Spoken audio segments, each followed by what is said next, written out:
Welcome to another episode, Pound for Pound Boxing Report, episode 217. I am your host, Michael. Joining me this week, um, Daniel from the Inscriber, Jacob from Jab Hook. What's going on, fellas?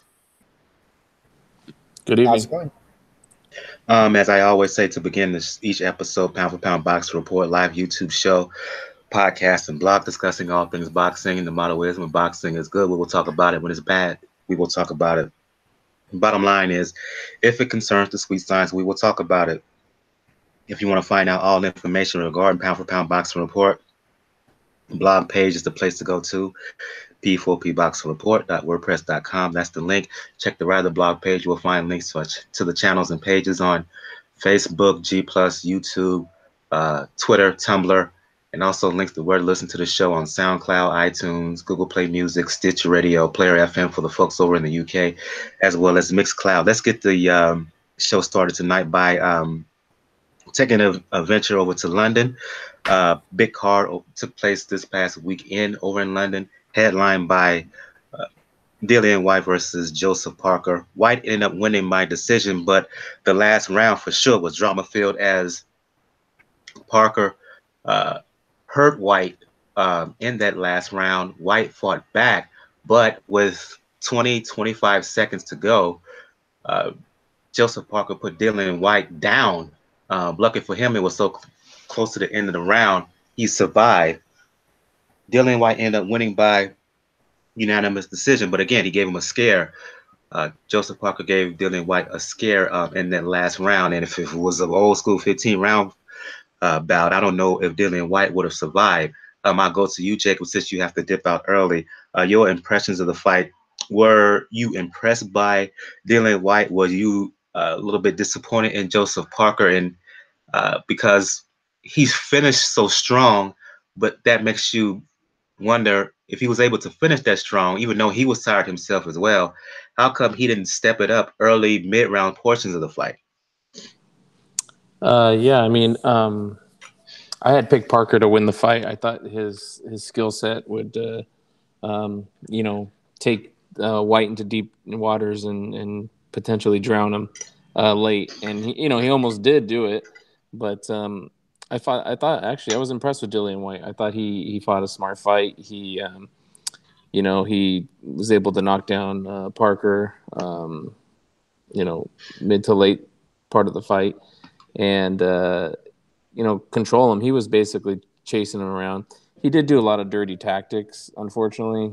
He was leaning on the head and hitting behind the head, and kind of barreling into the ropes with them and whatnot. But Parker, in my opinion, needed to do a lot more to win that fight. It seemed like he got really tired. His hands were very low to his side. He was getting hit with the jab a lot, and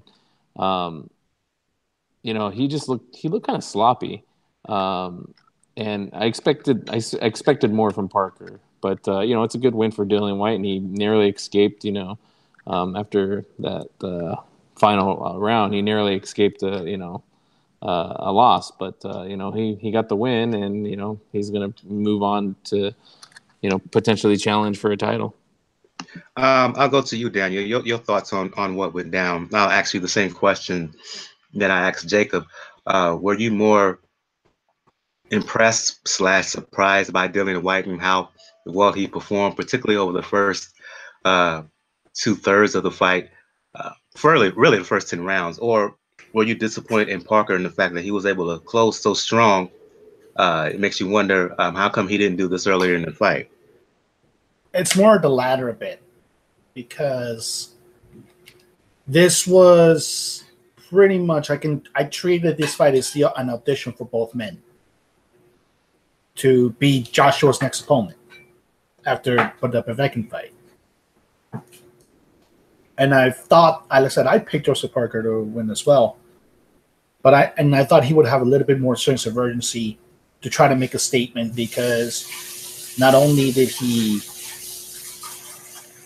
do a pretty good outing against Joshua despite some shenanigans, but also he actually gained. If you watch the pre-fight workouts, if you watch the post-fight, interviews, he actually has gained a decent amount of fan base inside the UK because he was able to grind it out against Joshua, and he did it a little bit too late in this fight, but he was able to grind it out against Whyte.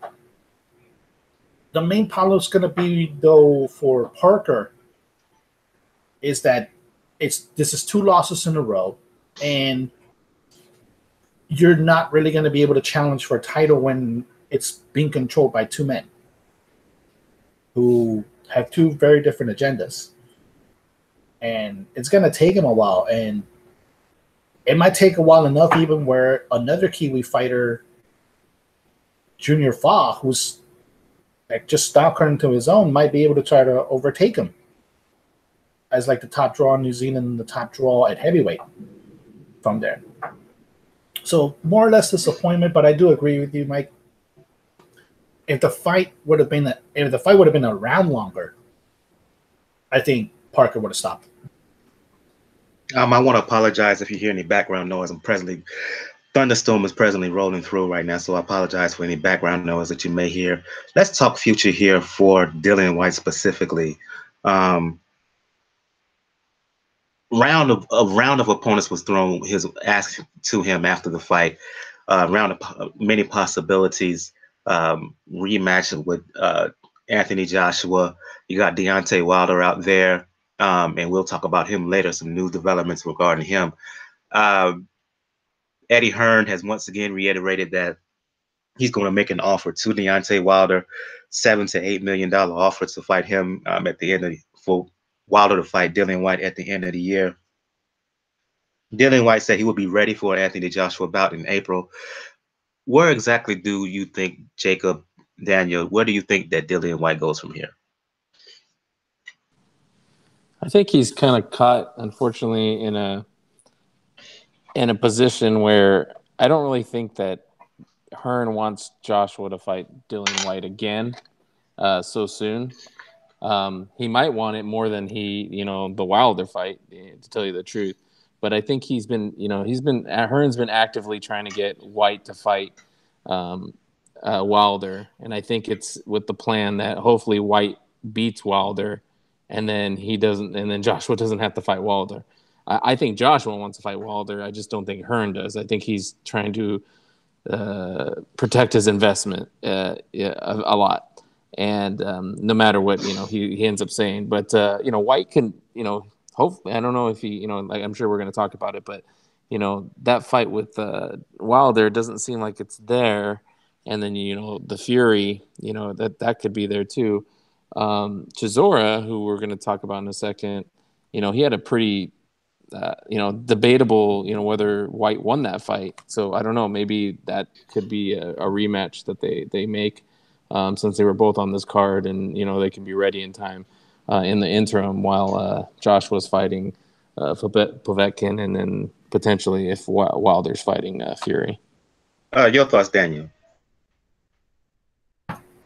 He is caught between a rock and a hard place because he's pretty much fought how many title eliminators in a row? He's won all of those since the loss to Joshua.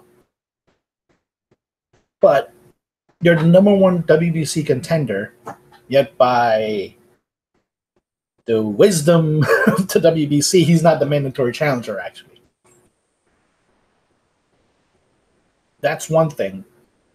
And number 2, Deontay wants Joshua. He wants Joshua. He doesn't want to go between 2 to get to Joshua. He wants Joshua, and then Eddie Hearn just keeps presenting this situation. No, you have to go through this, to go through this. It's a bad look, but at the same time, if you don't want a rematch with Joshua until April, you have to still keep him busy. And there are some decent fights out there they can do for him. You can do a fight with him and Luis Ortiz. That'd be a good barometer for Whyte at this stage. I know they mentioned Manuel Char. I think that's something just to keep him busy. Easy win, keep him busy, keep him in the conversation. But the reality is he's going to have to pick, or Eddie is going to wind up having to pick like a mid-level opponent for him. because Okay. I thought you was finished. Go ahead. no, I'm about to say no, simply a mid-level opponent because the fight that Hearn wants for Whyte is not the fight that the guy actually wants, and so he's stuck in the rock and a hard place. Okay, this was a pretty packed card. Katie Taylor, she fought on this card, won by easy stoppage, third round, I think. Conor Benn fought Po Young, struggled early as Po Young switched it up, went southpaw on him, but Ben eventually adjusted and he got this decision win. Joshua Buatsi, a very good up and coming light heavyweight prospect, he blew an opponent out, a Polish opponent out. And after the fight, Eddie Hearn was saying that he wants to make a fight between Buatsi and Anthony Yard. He said he'd do it now. Let's make the fight happen now. All those fights happened, but I want to focus on one other fight. Carlos Takam and Dereck Chisora. Look, if it wasn't for that last round of Whyte and Parker, Chisora and Takam would have been the fight of the night, and it probably still is the fight of the night. That stole the show. Arguably the best heavyweight bout this year. Fight of the year candidate, in my opinion, Daniel. I don't know if you saw the fight yet fully, but this was a heck of a battle. Takam came out from jump in Chisora's face. There were moments it looked like Chisora wasn't going to make it, and then all of a sudden, Chisora struck, put him down with a right hand in the 8th round. Subsequent knockdown put Takam down and out. Just an outstanding fight. I thought it was going to be a pretty good fight. I didn't expect for it to be that good. First Daniel and then you, Jacob, or whoever saw the fight. I didn't see the fight per se, but I kept my eye on it on social media. And yeah, I saw the knockdown though. That was vicious. That was vicious from Del Boy. And it's pretty telling, actually, in a way, when you look at it. Both these men, like if you look at Chisora's fight with Dillian Whyte, if you look at the fights that Takam had with Parker and Joshua, they'll both come to fight, and they're not going to slouch off. This was a good fight between two workmen heavyweights who are not really contenders per se, but they can get in the periphery of the conversation. And this rebuilds Del Boy a little bit. This rebuilds Chisora a bit. It gets the stain, at least a bitter taste out of the Dillian Whyte fight, out of people's mouths when it comes to him, and it keeps him at least in the conversation within the UK, because that's actually could be a decent rematch for Dillian Whyte. Like if you're gonna keep him busy, you can do that, him and Chisora. So it was a good fight, and neither guy lost. Like Takam showed his mettle once again. You're not gonna put him. Yes, you're not gonna put him against Wilder. You're not gonna put him against Joshua. But he may be the type of opponent that Tyson Fury needs to actually shake off the rust and not give us the debacle that he gave us in his ring return. That wasn't a fight. That was a joke. That Tyson Fury comeback. That wasn't a fight. That was a joke.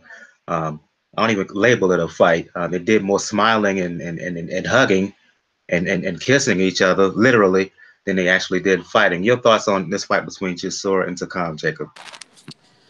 Yeah, I was actually watching this on the train as I was going to the Staples Center, and I was, I thought Takam was gonna, take Chisora out. He was kind of welling on him, and he had him shook, and then Chisora just pulled out this, amazing kind of comeback, and was able to knock him down and had him hurt, and then just like you said, that right hand that he landed, and that when he got up, that it was it. They waved it off. I mean, he was badly hurt, so it was an exciting fight. Very good comeback fight, and hats off to Chisora.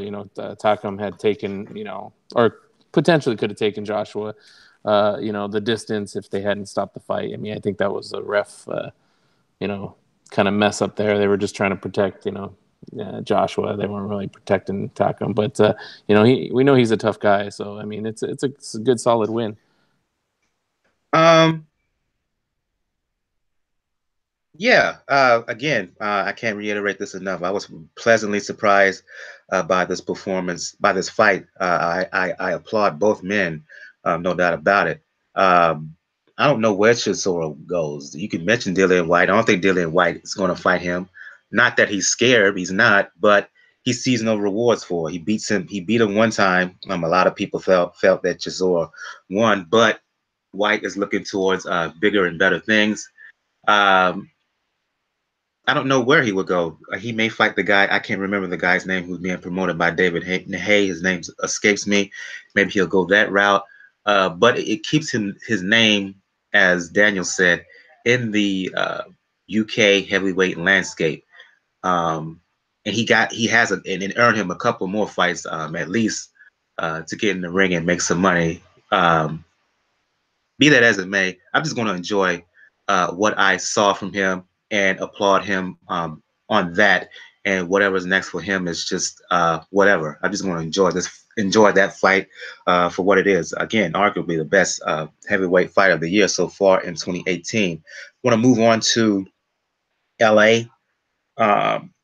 Again, this was another packed card. Look, Luis Ortiz, he fought on the undercard. He was the co-main event, if you will. Blew somebody out in 2 rounds in his comeback fight from his loss to Deontay Wilder. But again, I want to focus on the main event here. Lightweight unification bout between WBC champion, Mikey Garcia, IBF champion Robert Easter. Garcia, he put Easter down in this fight, went on to eventually win by unanimous decision. I'll just open up the mic for both of you fellas. Look, for me, Easter lost, but I can't be that mad at how he performed because he tried to do the right thing, particularly early on. First 2 rounds, he tried to stay outside and box, use his reach, use his height. But to Mikey Garcia's credit, he slowly but surely adjusted. He stepped in a little bit more. He fought at a faster pace, put him down in the 3rd round via right hand, left hook. And from Easter came back in round 5 and 6. I thought he won those rounds. But you could just see over time, slowly but surely, Mikey Garcia gained control of that fight. Pretty much dominated the second half, and again, won by unanimous decision. I'll go to either of you guys. Your impressions on the fight, how Easter performed, how Mikey Garcia performed.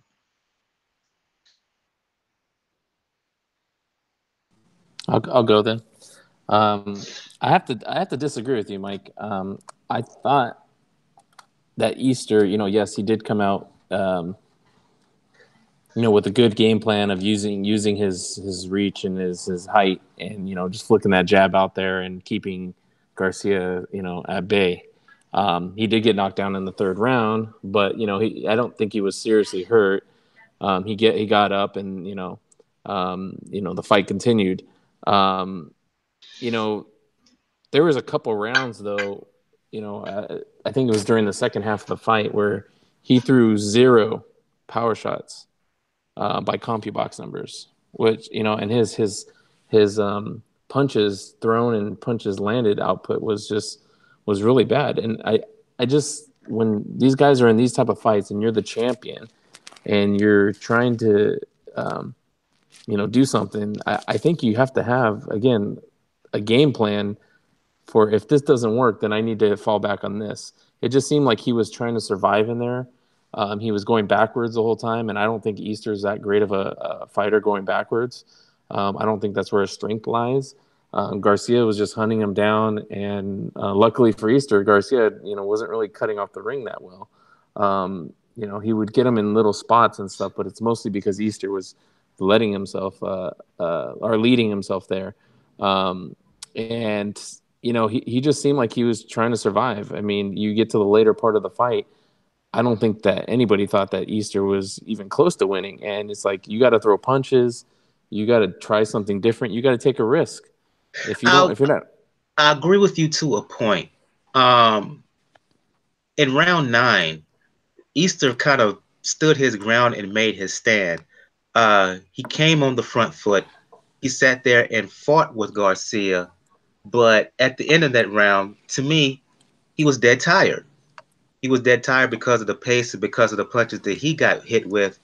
And at that point, to me, he was done.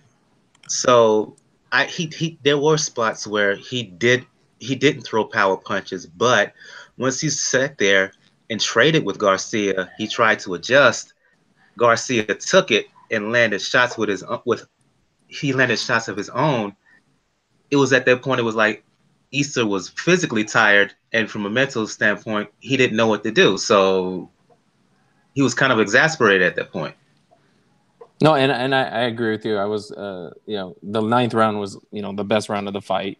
You know, Easter did, you know, stand his ground and landed a pretty good combination on Garcia, and Garcia took it. But, you know, again, you know, these guys, I don't think that Easter was particularly like dead tired or anything like that. I mean, he was able to still, I think, do something, at least a little bit more than he was doing. So that's just my take on it, you know, but, you know, not to take anything from Garcia. I mean, Garcia had a good game plan. He was patient. You know, he landed his jab. He was landing his left hook. He was landing right hands. He was doing everything he needed to do to win, win the rounds. And, you know, I think he was trying to finish the fight. I think he wanted to knock him out, to show that, you know, he still has power at this level, and you know, that Easter, you know, was undefeated at that point. You know, but, you know, Easter was, you know, again, retreating, and Mikey was having trouble, you know, it seemed like cutting off the ring, but, you know, it was an exciting fight. There was a lot of fans there. It was very pro Garcia, which was weird because at the weigh-ins, there was quite a bit of Easter fans there. And so I thought maybe the crowd would be a little bit split, but it was a good fight. You know, you know, Garcia proved that he's definitely in the talks for pound fighter. You know, it'll be exciting to see what he does next. I see Gail has joined us. Thanks for joining us on the show, Gail. I'll bring her right into the conversation, and then Daniel. Then I'll go back to talk about the initial fights that we talked about earlier in the show with Gail. Gail, we're talking Mikey Garcia, Robert Easter fight that took place this past Saturday. Garcia winning by unanimous decision. I'll bring you into the conversation. She had to. Oh man, she in and then went right back out. So I go to you. Are you there, Gail? I'm here. Okay, quickly before you might have to dip out again.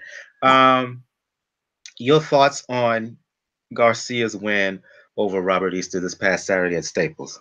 Well, first of all, I'm very glad to be back among friends, straight out of Jersey, getting ready for a big fight, and I'm sure we'll talk about later in the show.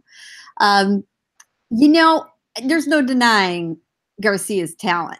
His fundamentals are, you know, you could take pictures of it, still shot anywhere, and he's right in position. He does everything well. Having said that, I found the fight incredibly underwhelming. And he had a big crowd at Staples rooting for him. You know, he can draw, at least on the West Coast, he certainly can draw. That's a big plus for a fighter today. I like the way he handles himself. He's very accessible, particularly to the media in Southern California. But every time I talk about him, there's a comma after the sentence, but, you know, I know he's got a lot of people believing he's an absolute top drawer, top tier, top pound for pound. I'm not there yet. I'm just not there yet. I'm a little underwhelmed so far at his level of opposition sometimes. You know, no disrespect to Robert Easter, but, you know, that belt he held was, you know, on pretty shaky ground, if you ask me. And so I'm left with just this after I see a fight like that. Yeah, he won. Yeah, he handled business how he's supposed to do it. Is that a fight I'm going to really remember even a couple of weeks from now? No, it's really not. I want to thank Joseph Beltran for listening to the show on the live YouTube feed. Going to you, Daniel, your impressions of the fight. Or do you share Gail's sentiments in terms of Mikey Garcia? You was left like meh after his win? Not really. No, he showed his mettle, and this fight did two things for me. Number one, it cemented a little bit that I think Robert Easter maybe a little bit too set in his ways in the style of fighting, because he did, like you said, Mike, he did try to do the right thing. He did try to use distance. He did try to use the jab in the first 2 rounds, but as soon as Mikey made the little adjustments, getting inside more, parrying his jab more, and that's how he got the knockdown. Actually, it was in the 4th round where it was a beautiful left jab. Round. Was it 3rd or 4th? I think it was. Third round. Yeah, 3rd round. Yeah. Yeah, it was 3rd round. Because I'm looking at the scorecard, my scorecard now. Yeah. Now it was a beautiful shot.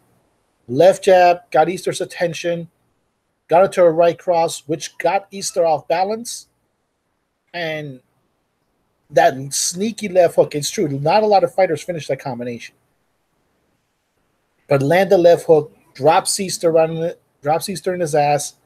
I agree with Jacob that he didn't look too hurt on it, but I think it was just mainly the shock that how good Mikey Garcia is, because like I said, fighters normally just finish that off with the right hand, but he went with that extra mile of the left hook.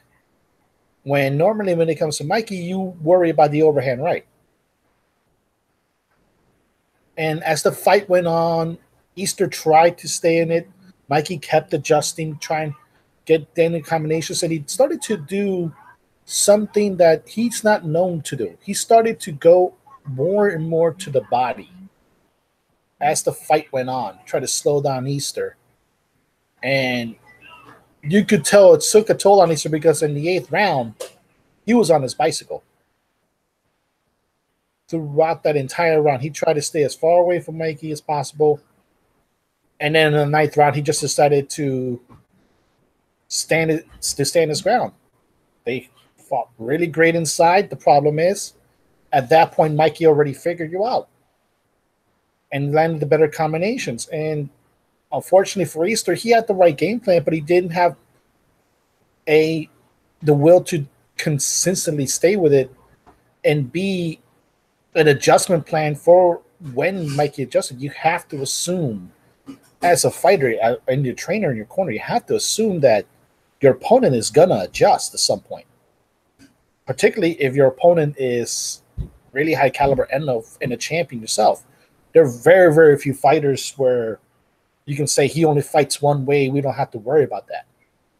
Fighters make adjustments, and Robert Easter's camp should have made sure that he had a little bit more of adjustment and tried to get more punches out of the jab, because they had a good going for at least 3 or 4 rounds where the jab was keeping Mikey at bay. He wasn't able to do as much work as he would like, especially to the head. But it's one thing just to throw jabs, another thing to actually have something behind it. And unfortunately, Easter didn't have anything behind it. As far as the pound for pound conversation, that one's gonna be iffy for a while, because it's true. The level of competition up to Easter hasn't been a shining light on the hill when it comes to Mikey. But this fight does prove that, I know we're going to talk about it later, but 135 is his weight class. He needs to really stay there. We've named this particular episode, Dereck, to be great because of the news that came about after this fight. He's apparently serious about this, Mikey Garcia, but after the fight, during the press conference, all the talk was of Garcia stating that after this fight, he wants to move up to fight current IBF welterweight champion Errol Spence. Errol Spence was asked about it after the fight, and he said, "I'm interested. I'll just open up the mics for everyone here." Personally, I can't believe this fight is being discussed. Seems to be negotiations going now. Possibly this fight happens at the end of the year. Again, I just don't understand why. For me, the obvious quote unquote big fight for Garcia is still at 135 with Loma. If they can somehow make that fight happen, Errol Spence should have bigger and better things to worry about at 135, at 147, excuse me. But if Mikey Garcia wants to move up and fight him and for money, good money, presumably if I'm hearing the fight may be on a pay-per-view bout in LA, I can't be that mad at him taking it. But again, Mikey Garcia is daring to be great, but for him to move up to 147 pounds to fight Errol Spence, I just don't see him winning. Your thoughts? I'm with you, Michael. I kept scratching my head thinking, why is everybody excited about this? Well, in whose universe does this make any sense? You know, there are all weight classes for a reason. That's exactly what Spence said after the fight. Yeah. Now, funny enough, I can see Spence saying, well, hell, if he wants to fight me, I'm okay with that because people aren't exactly beating down his door. He has the problem a lot of great champions do as they start to make their presence and their excellence known, and the more formidable they become to challengers, particularly when they aren't the kind of guy you can fight for big money, who don't come along that often. Let's face it, outside of Floyd or Canelo, there aren't a lot of other guys you want to risk your career against for the return of a big paycheck. Maybe Anthony Joshua. That's about it. So it's the old risk versus reward discussion. For Spence, there's virtually no risk at all. And if he hasn't got a lot of folks wanting to risk against him for reward, it's better for him to at least be busy. On the other hand, I don't, it's just a head scratcher to me what the hell Garcia is thinking. Yes, every time he gets announced, if he wins a belt in another division, he can be called the 4-division champ, the 5-division champ, the 6-division champ. Is that what he's after? Is that the bar he set for himself? It sounds great, but it's far more oppressive of an accomplishment to clean out your division, to stay there, to get down and get messy about the business arrangements, and figure out how to make it work. And the reason that is such a big accomplishment, number one, it's tough to do. Number two, it's tough to pull off from a logistical standpoint. So when you can do it, that is really a meaningful marker. It just doesn't come along very often. That's what Mikey needs to stick around and do. But at the top of that hill is Lomachenko. That's the guy he doesn't want to touch. For whatever reason, that's his boogeyman. He isn't ready for him yet. If ever, who knows? That's the fight we all want to see. But it's the fight with tremendous risk to Garcia. At least he's smart enough to know it. But to then turn around and say, okay, you over there, the truth, come here. I don't get it. I absolutely don't get it. If you ask Garcia, he was asked about this in the post-fight in terms of about with Lomachenko, and according to him and his brother, it's the other way around, is that Lomachenko really doesn't want an opportunity, doesn't want to fight Mikey. Whatever is the case, who knows the real situation with that. Doesn't mean you should necessarily go up to 147 pounds to fight arguably the best welterweight in the world, a guy who could probably fight at 154 pounds right now. Jacob, Daniel, your thoughts on this Mikey Garcia talking about moving up to welterweight to fight Spence? I mean, first of all, I think it's a bad idea. because Spence is not just a welterweight. He's a big welterweight, and Mikey is not. I have no doubt that he can make the weight, and that he believes that he can win that fight.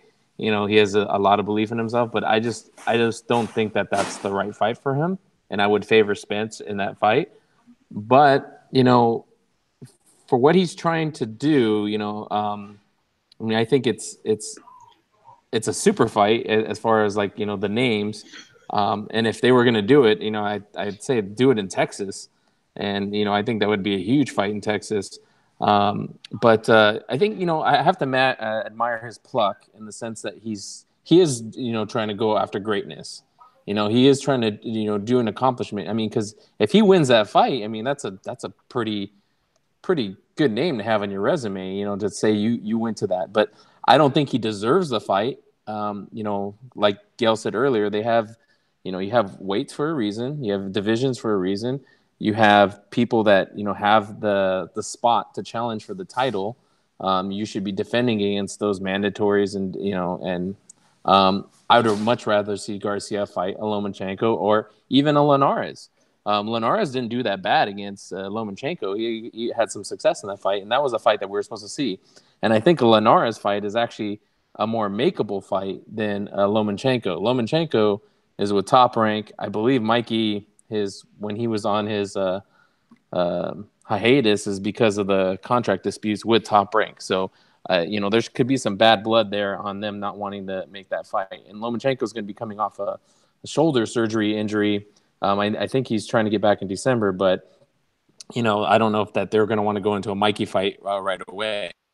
But I admire what he's trying to do. I think he is going for maybe the name and the money grab. With Spence, unfortunately, it's a lose-lose, in my opinion, situation for him. Because if he wins, he just beat up a smaller guy. If he loses, that's disastrous. So, I don't know. I don't know if I was him, I don't know if I'd take that fight. But again, like you was said earlier, I don't think a lot of people are trying to fight Spence, maybe with the exception of Crawford. And that's the name that surprisingly in all this, calling each other out, that's the one name that doesn't get called out. And that's actually a guy moving up from lower weights to welterweight. So, but that he seems to be the actual boogeyman in the division, in my opinion. Your thoughts about this, Daniel? Oh, okay. Because I went on a tangent about this. I remember on Twitter, and the difference when this is what is logical and then what is makeable business-wise. The logical fight for Mikey is obviously Lomachenko, particularly after Lomachenko gets fed the winner of Beltran Pedraza, because then that'll give Lomachenko 2 belts. Mikey has 2 belts, and unless the IBF does what the IBF normally does, you can have then, within the span of 2018, you could have 2 divisions be completely united. We already have the cruiserweights, and then you can have the lightweights, a division that you rarely see unified champions, let alone undisputed. But the main problem is that business divide. Because obviously a fight of that magnitude, Showtime's going to want their TV rights to that. But ESPN is also going to want their rights to that, because Mikey Garcia versus Vasily Lomachenko is not going to be an ESPN Plus fight. That's an ESPN or maybe even ESPN pay-per-view fight.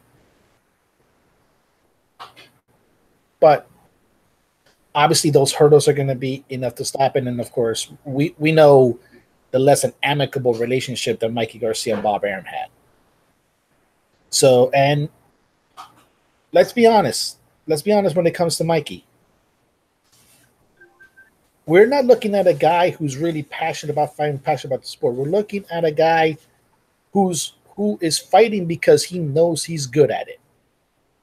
And he's going to try to maximize his value and his dollar amount for every fight that he's going to make, because in reality, being a fighter is not what he really wants to do. We know that. So this makes sense for him to try to go after a fight that can make big money. For Spence, this makes no sense for Spence at all. Nothing. Because like Gail and like Jacob mentioned, it's a lose-lose. You win, you beat up a guy who was small. If you lose, all the aura that you had about the boogeyman is gone, but we have to look at the whole reason why Spence is in this fight. This is a situation that IBF welterweight champions have found themselves to be in for a while. Because let's go back. Devin Alexander. He was winning. He only had one loss to Bradley beforehand, but then won the IBF title. And we know he was trying to find himself be a good candidate for Floyd, but ultimately wasn't able to pan out and lost to a mandatory fight to Sean Porter. Porter, to his credit, didn't have enough of a ring where you could say he was chasing the big guys, but he at least fought somebody. He's mandatory in Kell Brook and lost. And then Kell Brook got stuck in a phase where he fought nothing but mandatories because he was chasing Amir Khan for years. And it got to a point where he did what Mikey's doing now. He went up 2 weight divisions to get a big money fight. And we don't really know if Kell Brook's the same after that fight. Especially after loss to Spence, and Spence faces the same situation. Look at the WBC situations. Okay, it's going to be either Danny Garcia or Sean Porter. If you're Spence, you're praying for Sean Porter because Sean Porter will at least fight. Danny Garcia will do everything possible not to fight you. The WBA, we know Thurman doesn't really want to fight you, but if the WBA strips Thurman, they might just give the full belt to Manny Pacquiao. And I don't think Pacquiao's team is stupid enough to even make a fight with Spence. And the WBO is Bud. And like I said, just see Mikey Garcia's situation with Lomachenko for that. So it makes money. The only way it makes sense it's for money, but the only person that can actually win out in this is Mikey. But it's a situation where he doesn't really need to do it. Like, he doesn't really need to do it. We saw how he was at 140 pounds. He didn't exactly look in shape. And now you're going to add 7 more pounds to that against a guy that can hit on inside, outside, and headhunts when he can. This fight doesn't need to happen, but it's a fight that will most likely gonna wind up happening. I mean, a guy who just started doing core work, according to his brother, just started doing sit-ups.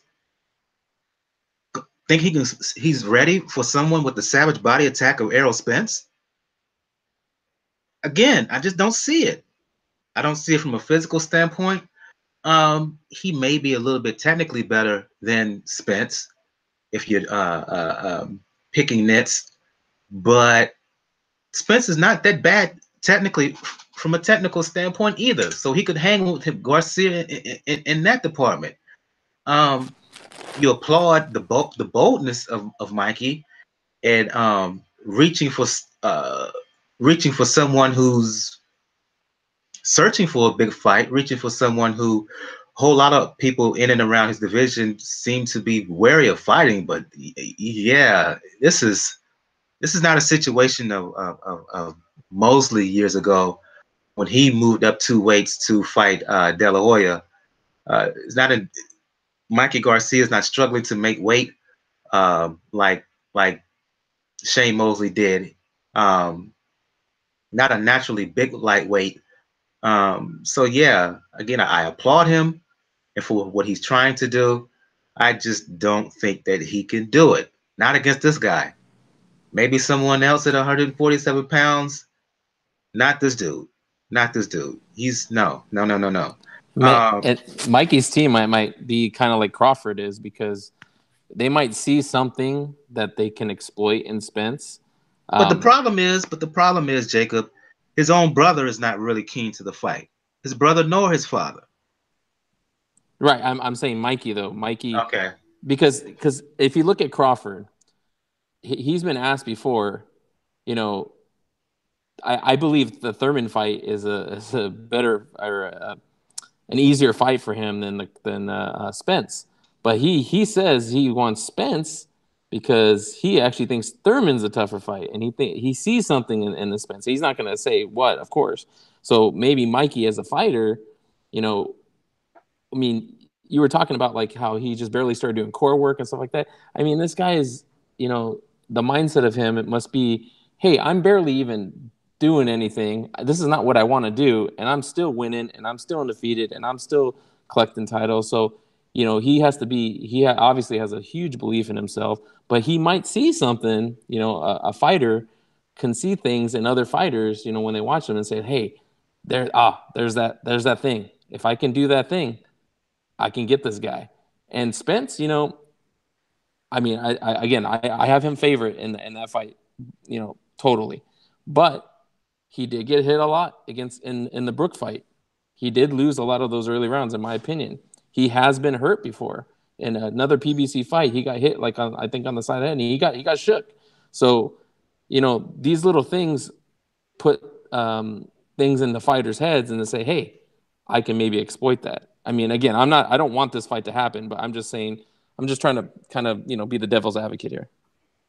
Yeah, I hear your point. Fair enough. But again, whatever he sees, I just don't.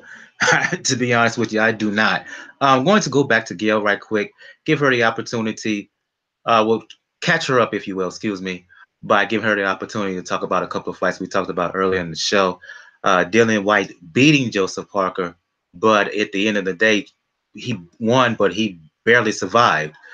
Talk about that fight quickly, Gail, as well as if you got the opportunity to see Dereck Chisora's dramatic win over Carlos Takam. Could you talk about those fights, please, quickly? Well, I'll start with the last one. You know, speaking of memorable fights, that's the stuff we all enjoy seeing. You know, Dereck Chisora has this odd way of putting himself back in the mix just when you think, you know, he's a goner. And, you know, for all the things that have been said about Carlos Takam, I mean, he's hung tough with a lot of guys. So, you know, good for Dereck for scoring, you know, and giving us a little drama there. You know, going backwards to Dillian Whyte. Damn, that was just a strange fight, wasn't it? Just, you know, plot line alone, you know, back and forth. And, you know, once again, a referee just makes a mess of things where it didn't have to happen. I mean, I don't know if it'd been better to have Lawrence Cole in there. It was that bad. But God, he is the British Lawrence Cole. But nevertheless, you know, both guys did what they could. They got the outcome. You know, and I think frequently when we're talking about the heavyweight division, Dillian Whyte, especially, you know, over here in North America, is frequently forgotten. You know, he's still a legit player. He still has plenty to offer. You know, he's still a good opponent, you know, for the other top guys. You know, this is going to give him that chance, hopefully, get another try. You know, maybe, you know, I would not hate seeing him in a rematch with Joshua. You know, now that they've progressed a little bit down the road in their careers, of a few more years of experience on them, I think that makes a damned interesting fight. But truly, I wouldn't hate him seeing anybody. So good for him and very enjoyable to watch, you know, unlike what I saw from LA, which despite the knockdown, it just didn't light me up. One final fight I'm going to open up for everybody here. Look, if Whyte and Parker and Chisora Takam, if that was the most exciting fights of the night, if Garcia and Easter was the most highly anticipated fight of the night, most surprising outcome of the weekend, for many, myself included, took place in Florida on ESPN Plus app. Um, Fight for the vacant WBO junior lightweight title once held by Lomachenko. Christopher Diaz, Puerto Rico, who was the favorite coming in, fighting a fighter by the name of fighter from Japan by the name of Ito, Masayuki Ito. No amateur experience Ito had, against Diaz, who had a pretty extensive amateur background. I said with the favorite coming in, well, Ito surprised many by beating Diaz by unanimous decision. And I'll just open up for anybody who wants to talk about it. For me, Ito, he had this fight from jump. For a guy who with no amateur experience, who's learning on the run, he did some surprisingly subtle professional things in there. Put Diaz down in round 4. He certainly did not fight like a guy with no amateur experience and only had, 24, 25 fights coming in. He controlled things. Whenever Diaz would land a hard shot, one, he showed a heck of a chin, Ito did, but two, more importantly, he never let Diaz gain momentum. He always kept himself a step ahead. You don't see that in a lot of fighters. You don't see that in fighters with 2 times, 3 times the experience that Ito had. I was very impressed. Again, surprise performance of the night for me. My enjoyable moment of the weekend was watching that fight. I love what I saw from Ito. Shout out to Asian Boxing. He gave a little tip on Ito. He said that Ito may surprise in this fight, and he certainly did. Big ups to Masayuki Ito. Your thoughts on his surprising win over Christopher Diaz, folks? Yeah, I mean, this is actually unfortunate for the Puerto Rican fans because they're looking for that next guy, and I didn't know a lot about either fighter, but I was hearing a lot of great things about Diaz, and Ito came and he took it. It was a good action fight.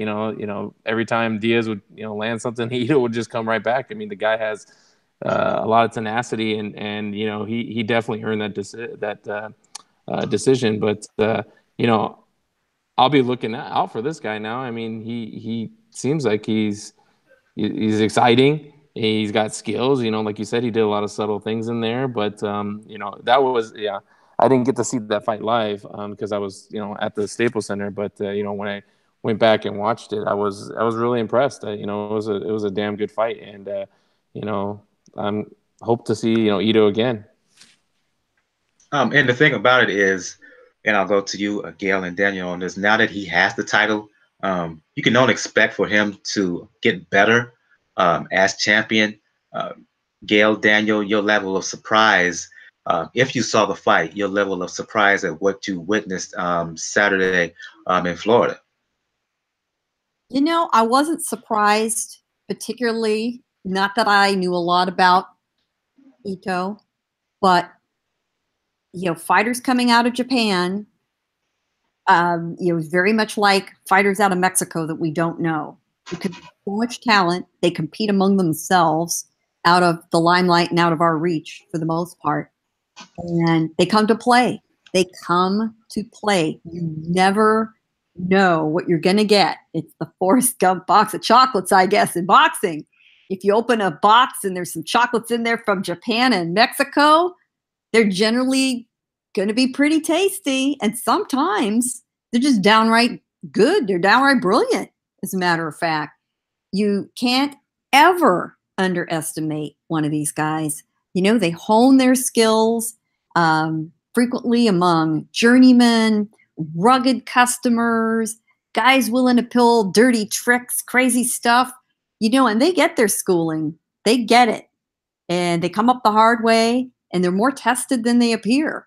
And then a guy like this gets a shot, makes the most of it, and breaks out. And that's the key to me, is when they do get these rare opportunities like Ito got against Diaz, they seize it. They have that focus and ability to make sure they leave nothing on the table. and maybe their skill set isn't particularly superb or better than another guy with that level of experience, but something inside drives them and says, I may never get this chance again.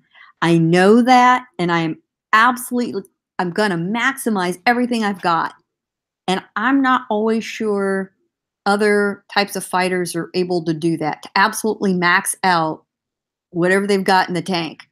Japanese fighters do it. Mexican fighters frequently do it. And I love it. I'm going to you, Daniel. If you saw the fight, your impressions on what you saw and level of surprise, particularly from Ito and how he performed. I'm with Gail. I'm not surprised. It's something about Japanese fighters, that code of Bushido that they have, where they're not going to go into something and be really, really cocky or really half-ass about it. They're going to focus and going to train, and they're going to take care of any opportunity, even if they don't win. Like, we have to mention once again, like, I've always go back when it comes to Japanese fighters giving their all. Either any of the recent fights with Yoshihiro Kamagai, Yohito Arakawa versus Omar Figueroa, that fight. It's not really surprising, but Rios is going to take a bit, because unfortunately Puerto Rico's in that lull where they don't have a clear-cut star right now. And I would have been nice if he would have won, because then you could have had a unification fight between him and Machado. And it probably would have done pretty decent noise in Puerto Rico. We're not going to get that bit. But Ito came to impress. And I expect good things from him, because with apparently Tank Davis moving up to lightweight, Machado holding the belt, and other champions moving in and out of the division, it's going to be a fun ride.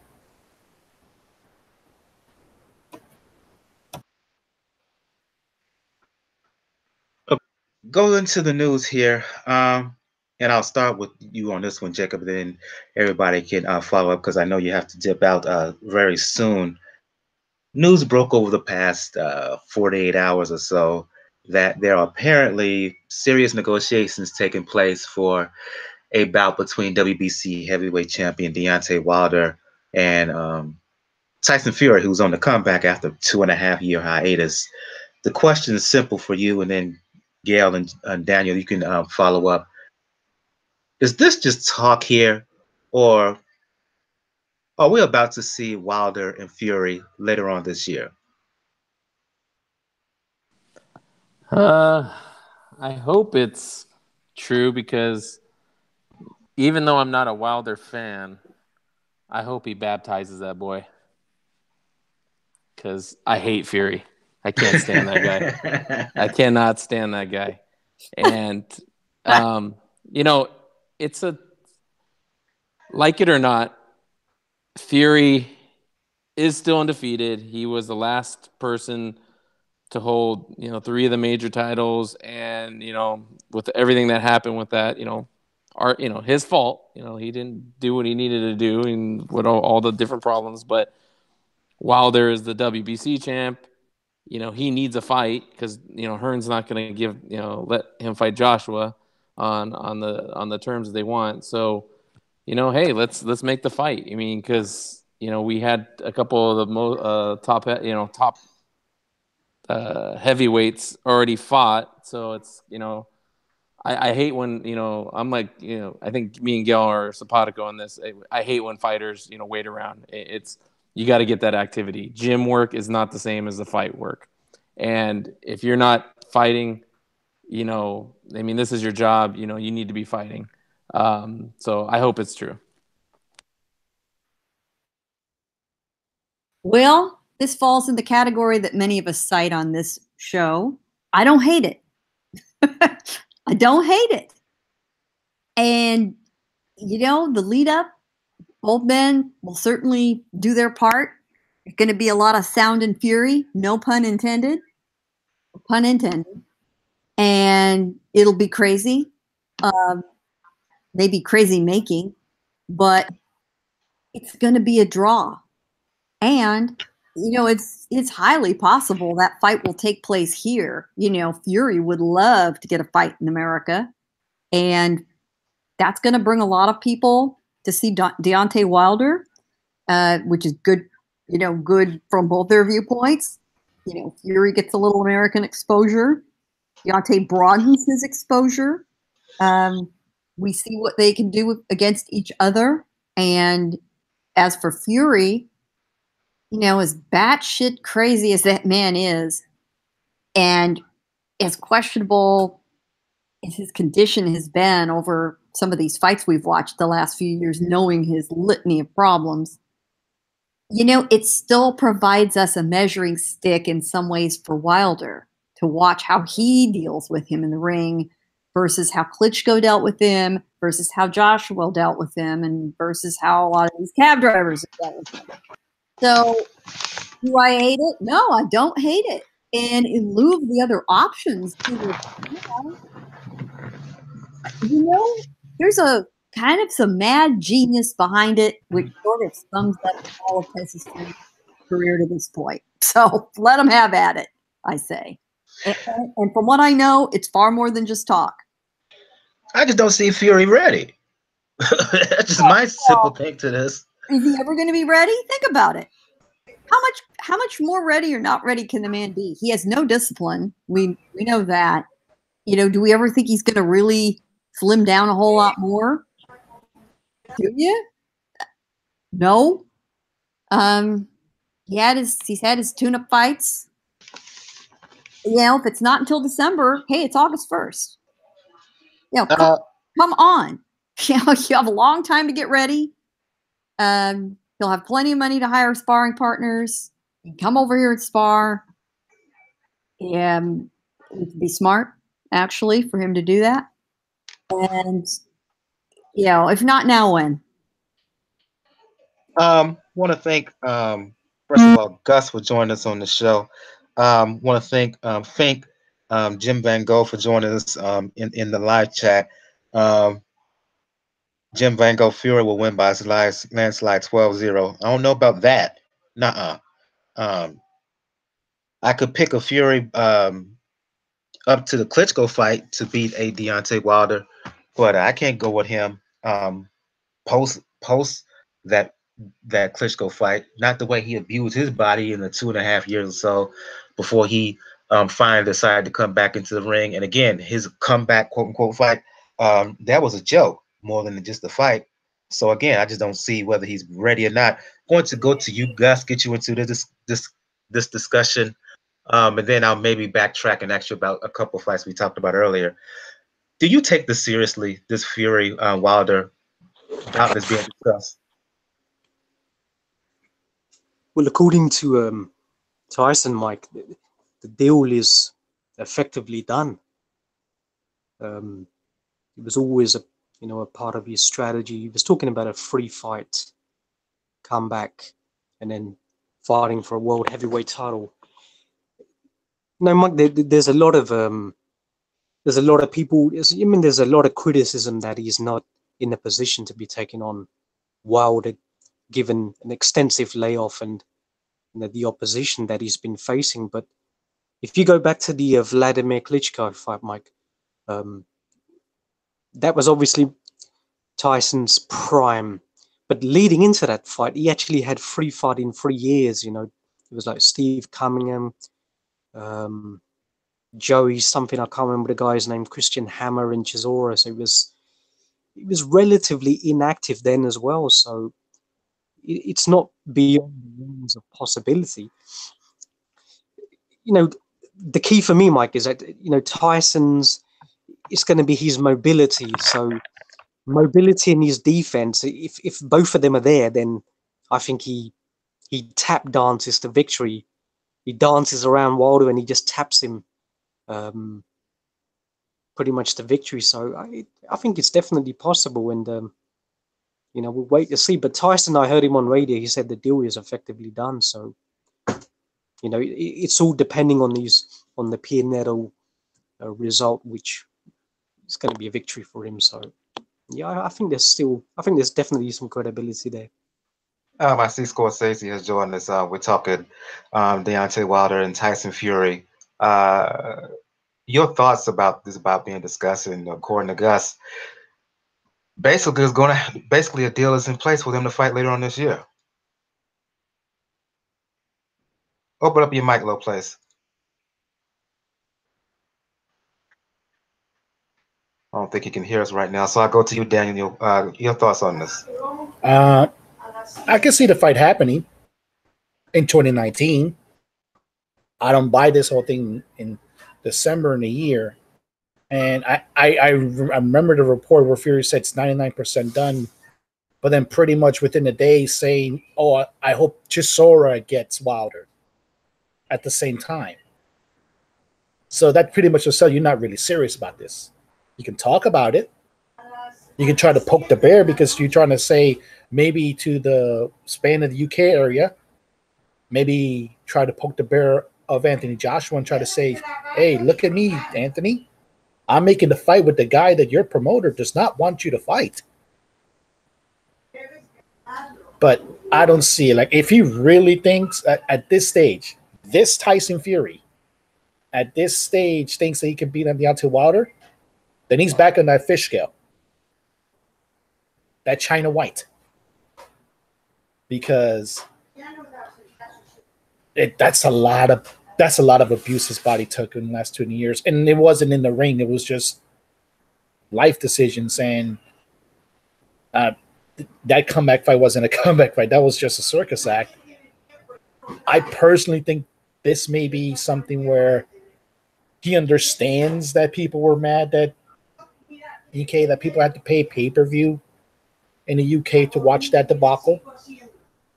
And he's just trying to get some hype up for this next fight, so it won't look as much as a debacle going into it and saying, oh, watch my fight in August because I'm fighting Deontay Wilder, and then something happens. Oh, no, I can't. Negotiation's not going to happen real well, and then we'll see it fall apart. I could see it happening next year. I prefer to happen next year because then maybe Fury will shake off all the rust that he has, but right now, no. I personally don't see it happen. I think this is just a sell by Fury to try to drum up interest in his fight in August, try to get some people like what we're doing right now in the US to talk about it. I really don't buy it. If it happens, well, I'll be blunt. If the Fury of 2016 shows up, okay, yeah, he can win. But it's not. But then he's also not fighting the Deontay Wilder of 2016 either. Okay. Go ahead. No, I was about to sneeze. Okay. You there, Scorsese? Oh yeah, I just got back from the kitchen, man. Okay, we're talking Wilder Fury negotiations apparently taking place, and according to to Fury, apparently a deal is basically done. Your reaction to this fight happening, and could it happen as early as the end of this year? It's kind of comedic at the same time. Carefree is my reaction. Take a person serious when they are worthy of being taken serious. Tyson Fury is back in the gym, but apart from kissing the man and putting on a shit show, what has he done for 3 years? So he's coming back tougher. I would love to see, a top 10 fight from Fury.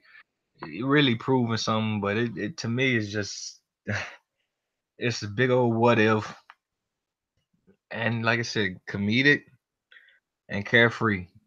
2 C's. That's just how I feel about it as of now. Give you and Gus an opportunity to catch up here. Ask you about 2 fights specifically, and respond, please, as quick as you can. Dillian Whyte in his fight with Joseph Parker, Whyte won, but he had to survive at the end of that fight because he was down and he was hurt badly in the 12th round. And also talk about Mikey Garcia, not necessarily just his win over Robert Easter, but him seriously talking about moving up to fight Errol Spence. And apparently Spence is down for it. Fight could take place late next year, first quarter 2019. First you, Scorsese, and then you, Gus. Mikey Garcia moving up to fight Errol Spence. I'll use the same thing, comedic and carefree. Um, his performance, basic Mikey Garcia performance. I think I'm not in the minority when well, maybe I am, but I've heard others say this, so and I feel the same way. I think he's going through divisions, picking champions that are low tier. You wouldn't even consider them champions. You're saying they're titleists and guys who need to show that they're worthy of being called champions, and he picks them and he defeats them over 12 rounds, and that's got him where he is. As far as the performance, I thought Easter, you know, should have mixed up his jab with the two behind it. He needs to stop stepping into his hook. I like the jab up and down, but he give away too much ring. Don't fight tall, physical. I said boxing, when you take the punches out, it's inches, angles, and levels and physicality. And he didn't have the physicality. When Mikey got close, he decided to back up instead of push him with his shoulder, keep him at distance, hit him with the jab. And Mikey just got close and pushed him to the ropes. And Easter willingly went to the ropes. He's not a ring general. Basic performance versus a basic guy that will give you what you want in the ring. And Dillian Whyte, I loved it. I saw it even in the when he fought the fat guy last time. See, they said it's just Lucas Brown. I said nope. I said I see a guy he's watching your punches, he's slipping your punches, and he's banging immediately. He's punching with anybody, and he's physical, and he's on top of you at all times. He throws hard shots. Yes, he can get off balance with his hook a little bit, but I just seen it in that fight, and I just continue to see him get better. I think he's definitely a top 5 heavyweight. Would like to see him versus anybody in the top 5. The WBC should feel horrible about how they've done him with this mandatory thing that they would never give him. Now he's holding 2 mandatory titles for the WBO and WBC. But I felt like if he could catch up with Parker, and he did, if he could stay on top of him, he would definitely be too physical. I'll give Parker a little credit for showing more heart than I thought he had. Good performance to me. I'll go to you guys. Thoughts on Garcia's win versus Easter and him seriously considering a move up to welterweight to fight Errol Spence, as well as your analysis of Dillian Whyte's win over Joseph Parker. Mike, I'll focus on the UK card because it was a case of matchroom corruption striking again. You know, an absolutely disgusting sort of background scenario. You know, Dillian Whyte's premeditated, energy-sapping, rule infringement tactics changed the course of the fight. I mean, he was losing the first 4 rounds. Absolutely. I mean, there was UK commentators, like independent, good commentators, not that bullshit Sky Sports biased commentary, which didn't even, weren't even remotely concerned with what Parker was doing in the ring, any punches he was landing. But there were some credible pundits who were scoring the fight on radio, and they had Joseph Parker as well winning the first 4 rounds. So if Dillian Whyte wins rounds 5, 6, 7, 8, 9, 10, Parker hurts Dillian Whyte badly in the 11th with an uppercut. So you got to give him the round. And in the 12th round, Parker floors Dillian Whyte. But then if you look at all of the incorrect knockdown, now that headbutt was delivered with velocity and force. Credit to Parker for even getting up, but I think he was a little bit disillusioned, sort of discombobulated for the rest of the fight, but he persevered to a certain extent. But then if you factor in, how many rule infringements did Dillian Whyte do? We're talking about kidney punches, holding the ropes and hitting him. He tried to fucking spear him through the ropes and over the ropes as well. Forearms hitting at the back of the head. It was absolutely disgusting, Mike. It was facilitated by an inept and corrupt referee, Ian John Lewis. And it's not an isolated incident. go back and watch a recent Rocky Fielding fight in the WBA 168-pound champion. Ian John Lewis caused his opponent to be completely knocked out by Fielding, with some ridiculous separation, and then causing his opponent's defense to go down when Rocky just had an open shot and knocked him out. So this guy is absolutely useless, Mike, but he was specifically selected for this fight, to allow Dillian Whyte, who was flat-footed, obviously carrying the extra weight. Good double jabs. Dillian Whyte does have a very good left hook to the body. There's no disputing that. You can hear the acoustics of the punch, whether you're watching it on your TV live in the audience, whatever. It's a vicious punch, and something that Dillian also does very well, Mike, which I noticed. And it's a very unusual tactics that sometimes can surprise the opponent. He parries punches with his lead hand, and then he counters with the same lead hand straight after, which is very unusual. I don't see a lot of fighters doing that, primarily because it can be relatively telegraphed if you're blocking and then you're cocking your punch and then firing it. But he seems to do it well. Parker got caught with it as well. He was counter punching. After that, Joseph Parker went. He's a bit of a weird fighter, Mike. There's not a lot of methodology to his madness. He just uses those quick twitch, athletic, style he has. Very good footwork, but he just sort of pot shots from distance. Straight punches, hooks. Nothing really sustained. He doesn't really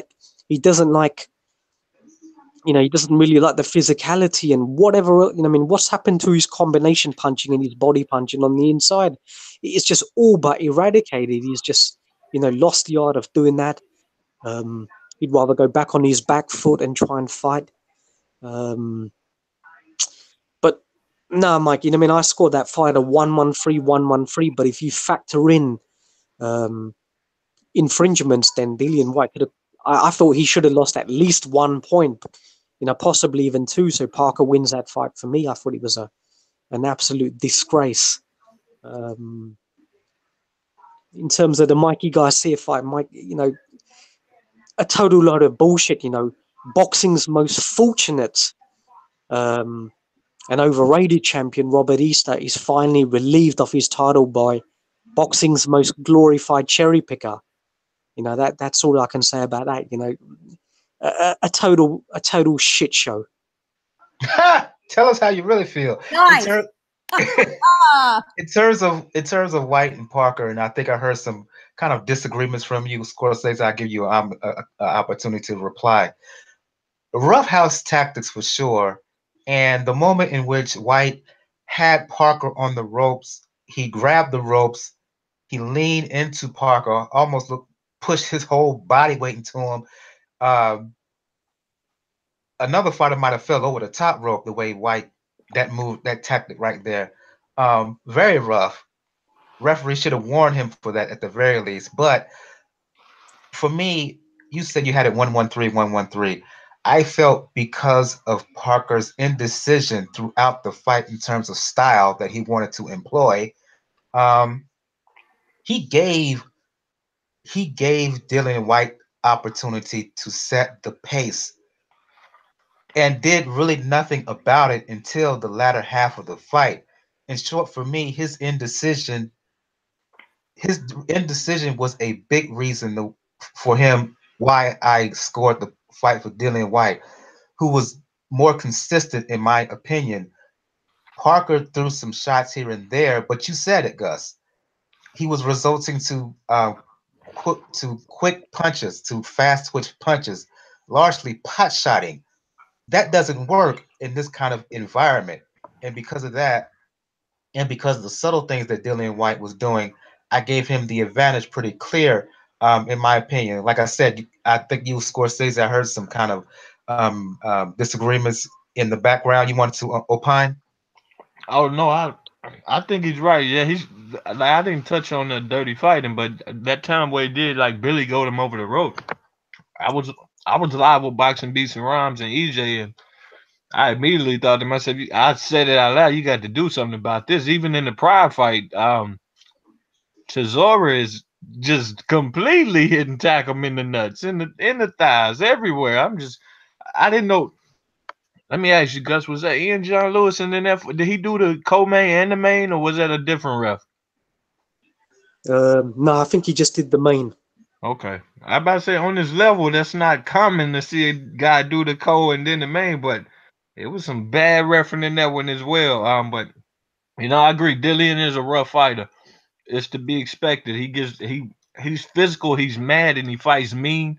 He needs to tame it back, but he needs to keep in there the effective punches, the effective slips, the parrying, like you said. He closes up that damn guard, and that right hand can't get through no more. And he's on the front foot doing it, and I love it. I love watching Dillian Whyte at this point.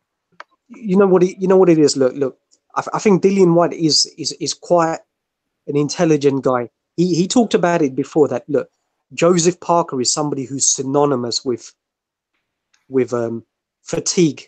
That was evident in so many of his fights when he fought in New Zealand against Carlos Takam. He ran out of gas. Andy Ruiz, he ran out of gas and started boxing a little bit laterally on the back foot. Maybe he was trying to protect his lead, but I think there was a degree of fatigue as well. So what do? You carry the extra weight. You take the sting out of his punches, whatever. He's going to have a bit of momentum early on because he's obviously lighter. He's got better footwork as well than you, and he's younger as well. Then you resort to your tactics to try and deplete his tank, and those are premeditated tactics, Mike. Absolutely no doubt about it. So what do? That exacerbates his fatigue anyway. So it was a well-calculated strategy, and ultimately it worked for him, and I give him credit. But that's a load of bollocks. That was fixed. All of the intangibles were fixed to allow him to facilitate those tactics and do that. Joseph Parker, he's content. He was content with backing, pocketing yet another Sky Sports huge, exorbitant pay-per-view. This guy's made over £10 million. He's content with that, Mike. Money seems to be his proclivity. He didn't really complain after the Joshua fight. He's a very safety-first fighter. We know that as well. So he's never really going to complain. Eddie Hearn is going to book him again, to get one of his younger guys over in the future. So, it was all orchestrated for Dillian Whyte to get this victory, to get him over on pay-per-view, establish his fan base, and probably book him into an April pay-per-view rematch with Joshua, which he wants, Mike. And Eddie Hearn wants to put in those roadblocks because he doesn't want to fight Deontay Wilder. That's evidently clear. So, Sky Sports and Matchroom and all of their fucking cartel of cowards, they get what they want. One quick more news reference specifically to you, Gus. Let me get the story up right quick.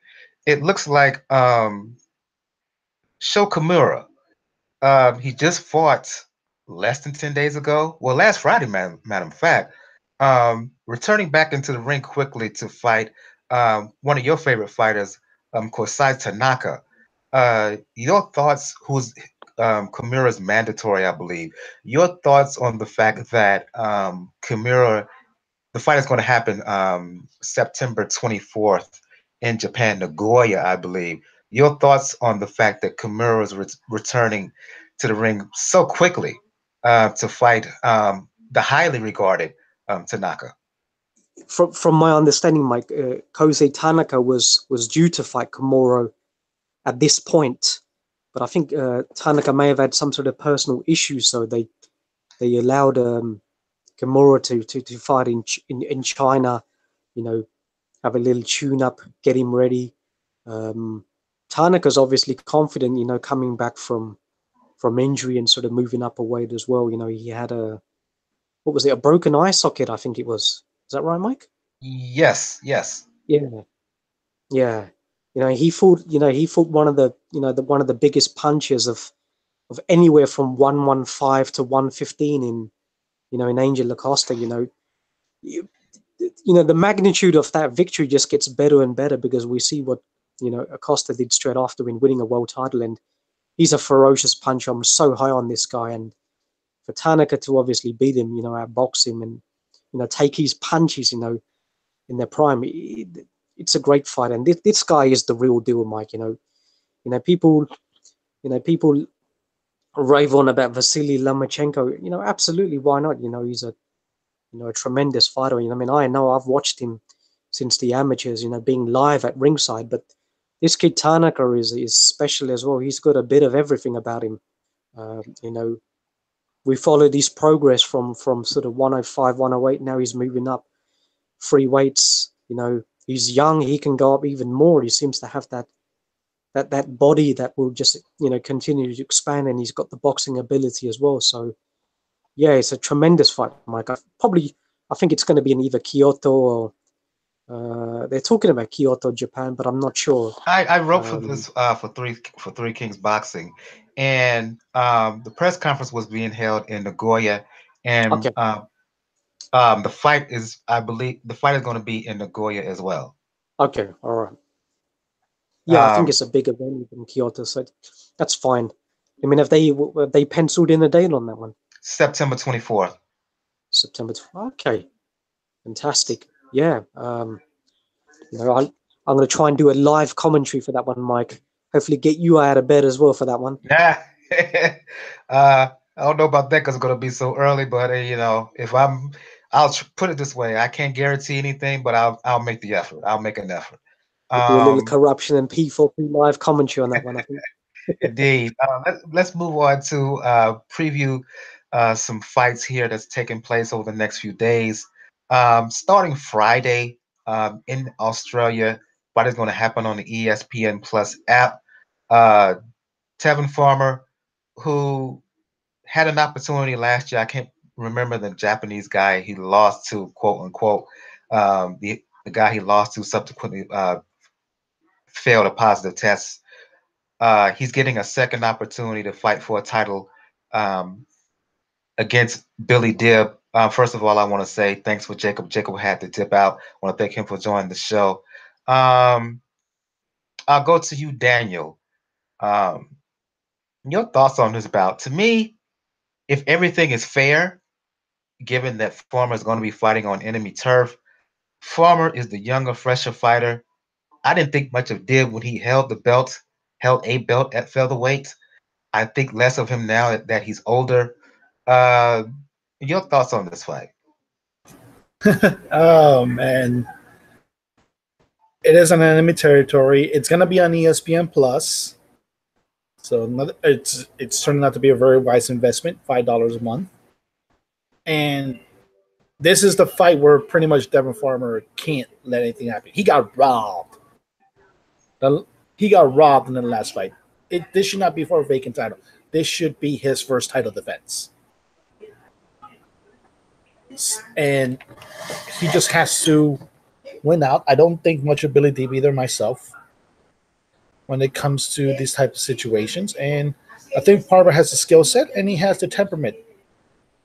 He knows what he has to do. He did it the last time. He got screwed out of it. There's a very, very good chance they may try to screw him out again. But I think he'll be able to put on the show, get the belt that really actually belongs to him. And like I said, barring an expected move, maybe he actually go Tank Davis into the fight that up to this point Floyd never wanted him to have. And Tank Davis, speaking of him, he's declared that he wants to move up to 135 pounds to compete at lightweight, barring one fight, and that one fight is a fight with Terry Farmer. They've had beef for years, so should Tevin Farmer wins, Tank Davis said he will stay down at 130 pounds just to fight him. Continue on, Daniel. Can you say that again? Sorry. Tank Davis, you mentioned him.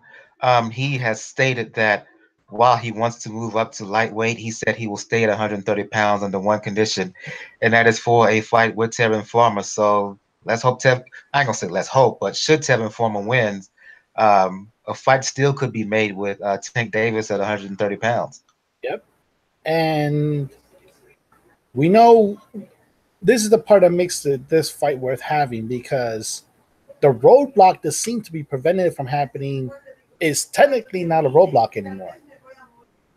If you believe Tank in the form of Floyd. Floyd made sure that Gervonta didn't face Tevin Farmer.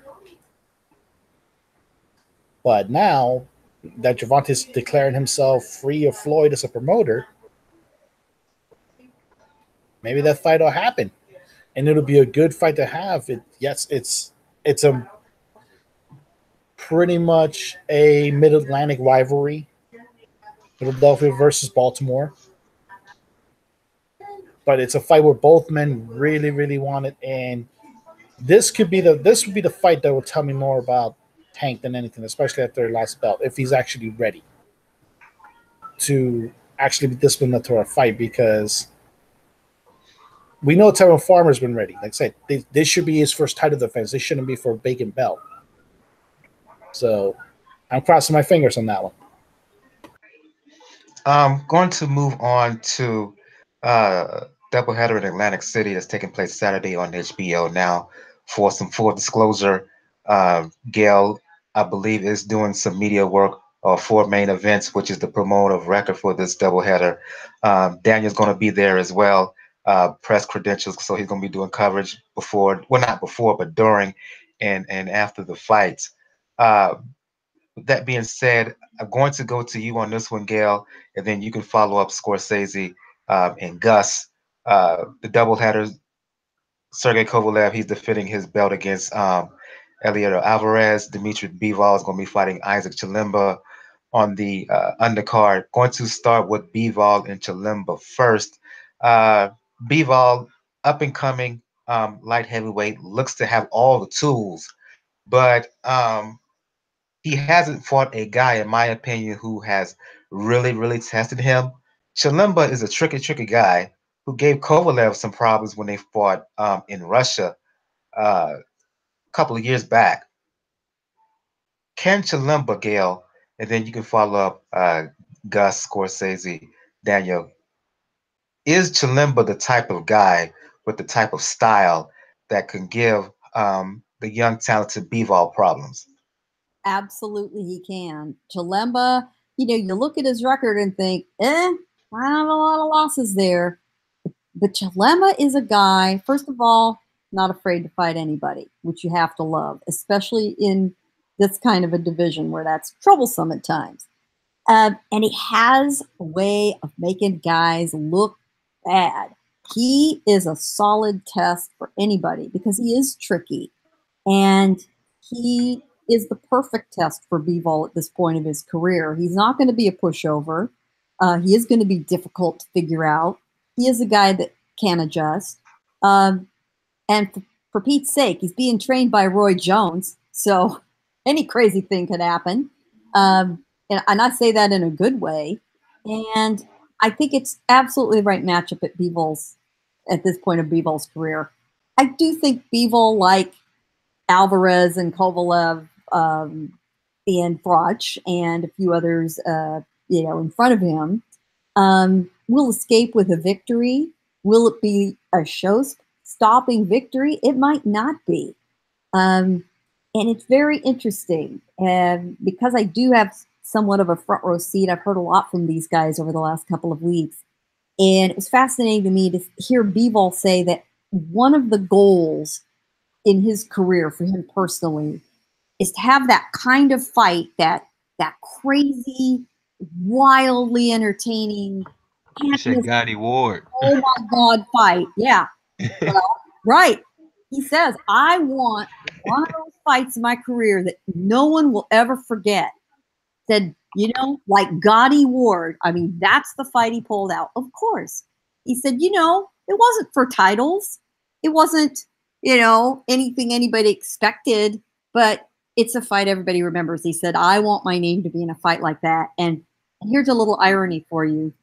Gotti fought his first fight in Atlantic City 26 years ago in the building we'll be in on Saturday. He was on the undercard for his fifth fight. So, we're going to be in a venue with a whole lot of interesting history.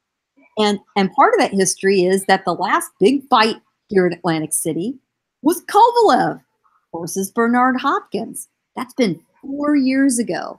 So we've been joking around that, Kovalev helped shut AC down. Now he's got to help open it back up again. We'll see how that goes. Alvarez came in looking in good shape. He's undefeated. He's green compared to Kovalev. He's not a huge power threat.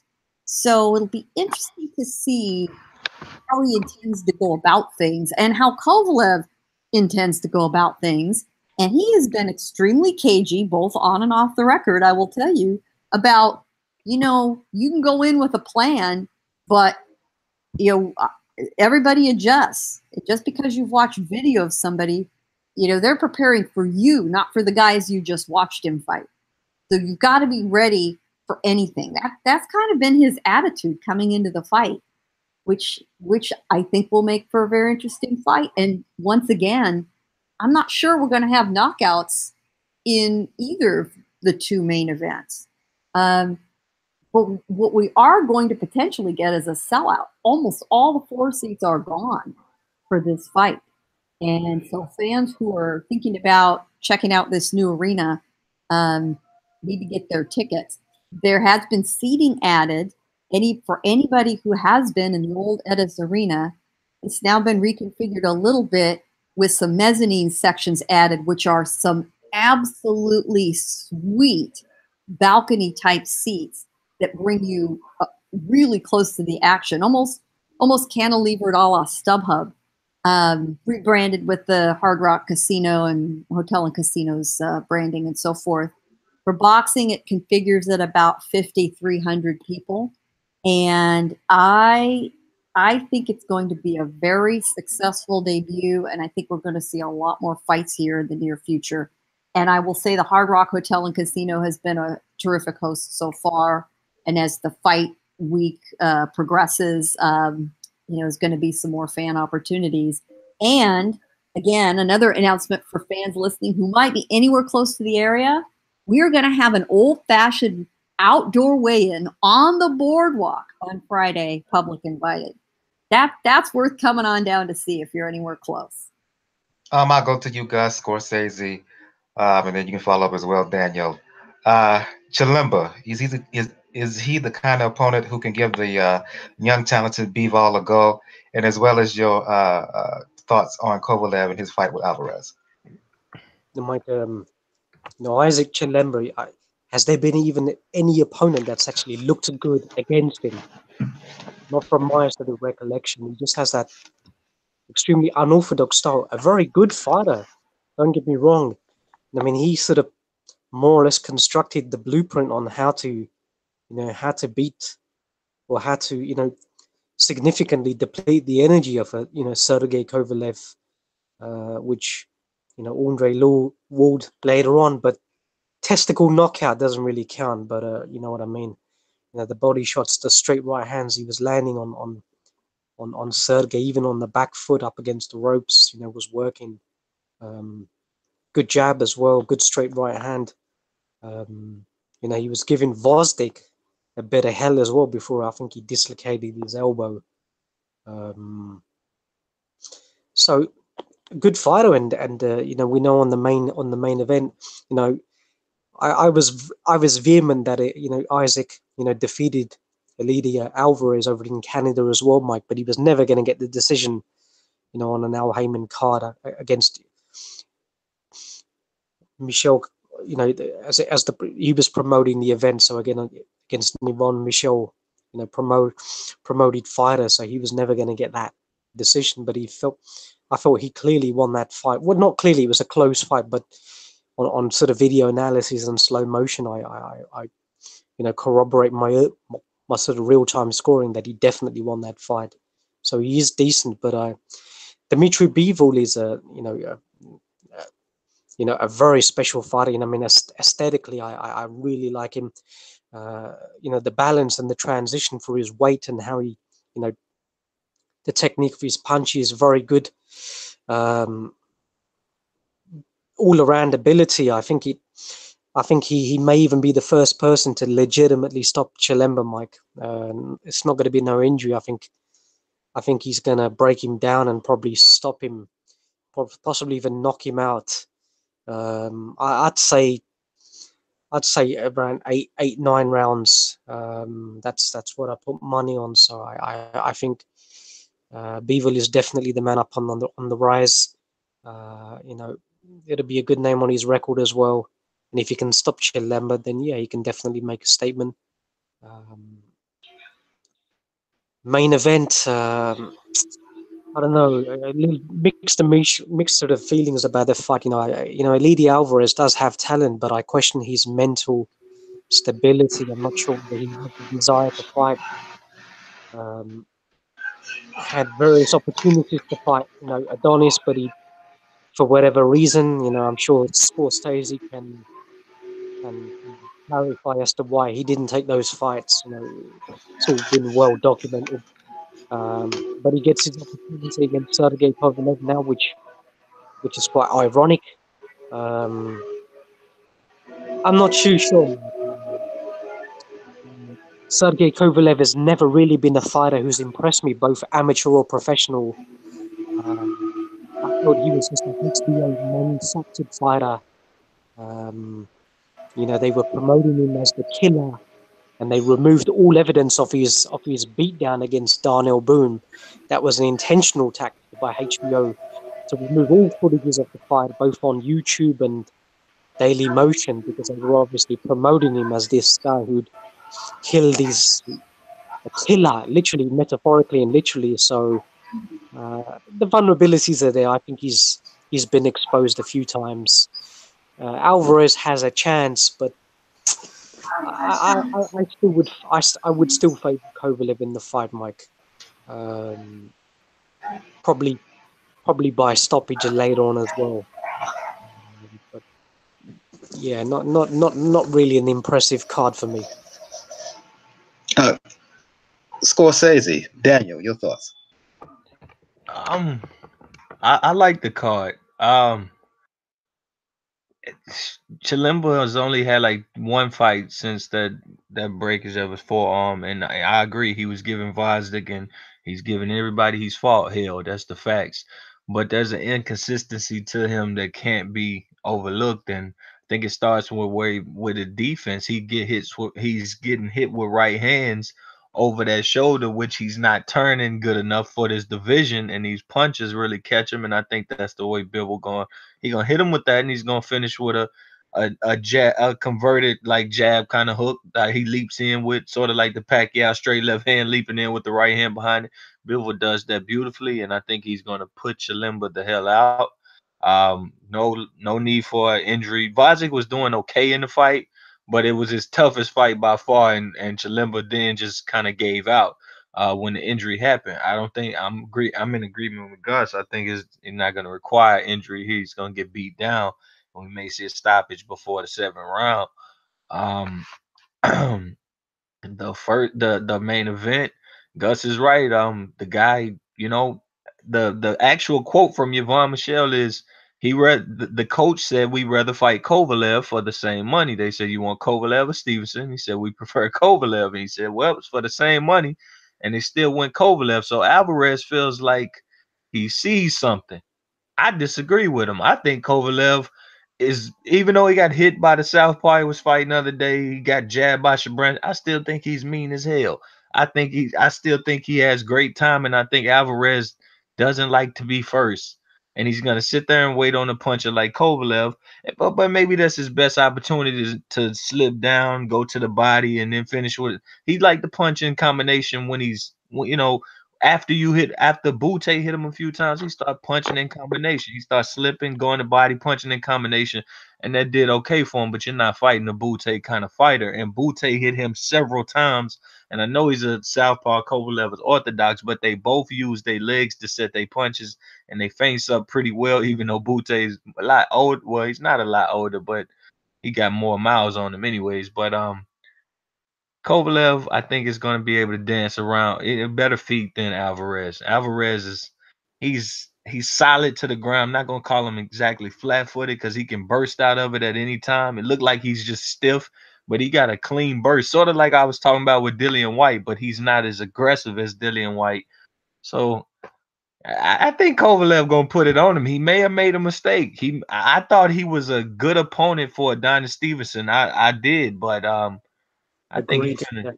Yeah. I think he's gonna make a you know, he goes to the body well. He feels he does. He feel he saw Kovalev hurt to the body. There was some clean shots that Kovalev acted like he didn't like in the, in the rematch, and I feel like people said, oh, he didn't take the body shot well, and Kovalev told himself, every time in a rematch he was gonna complain about something. So maybe Alvarez feel he sees that.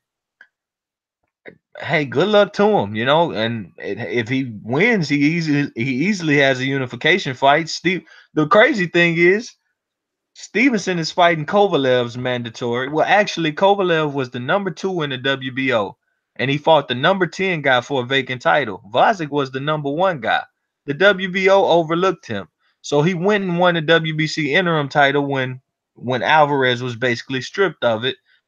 And boom, you got this Kovalev fighting the dude that wouldn't fight Stevenson, and sort of Stevenson fighting the guy that Kovalev wouldn't fight.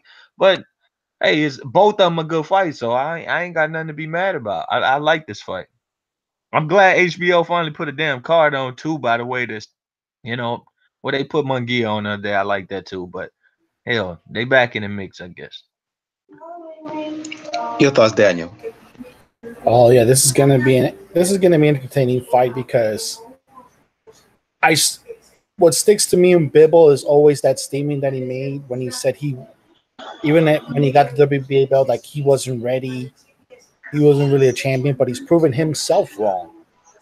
First in the way that the beatdown that he gave Sullivan Barrera, and it might be the similar case with Chilemba, but we also have to remember Chilemba was the guy that took Kovalev pretty deep in the water in Russia when it was supposed to be like a showcase fight. So you can never discount him out. And I completely agree. I mean, yeah, he was giving Vostok plenty of trouble before the injury. So this will be an interesting fight for Bivol. Somebody that's crafty.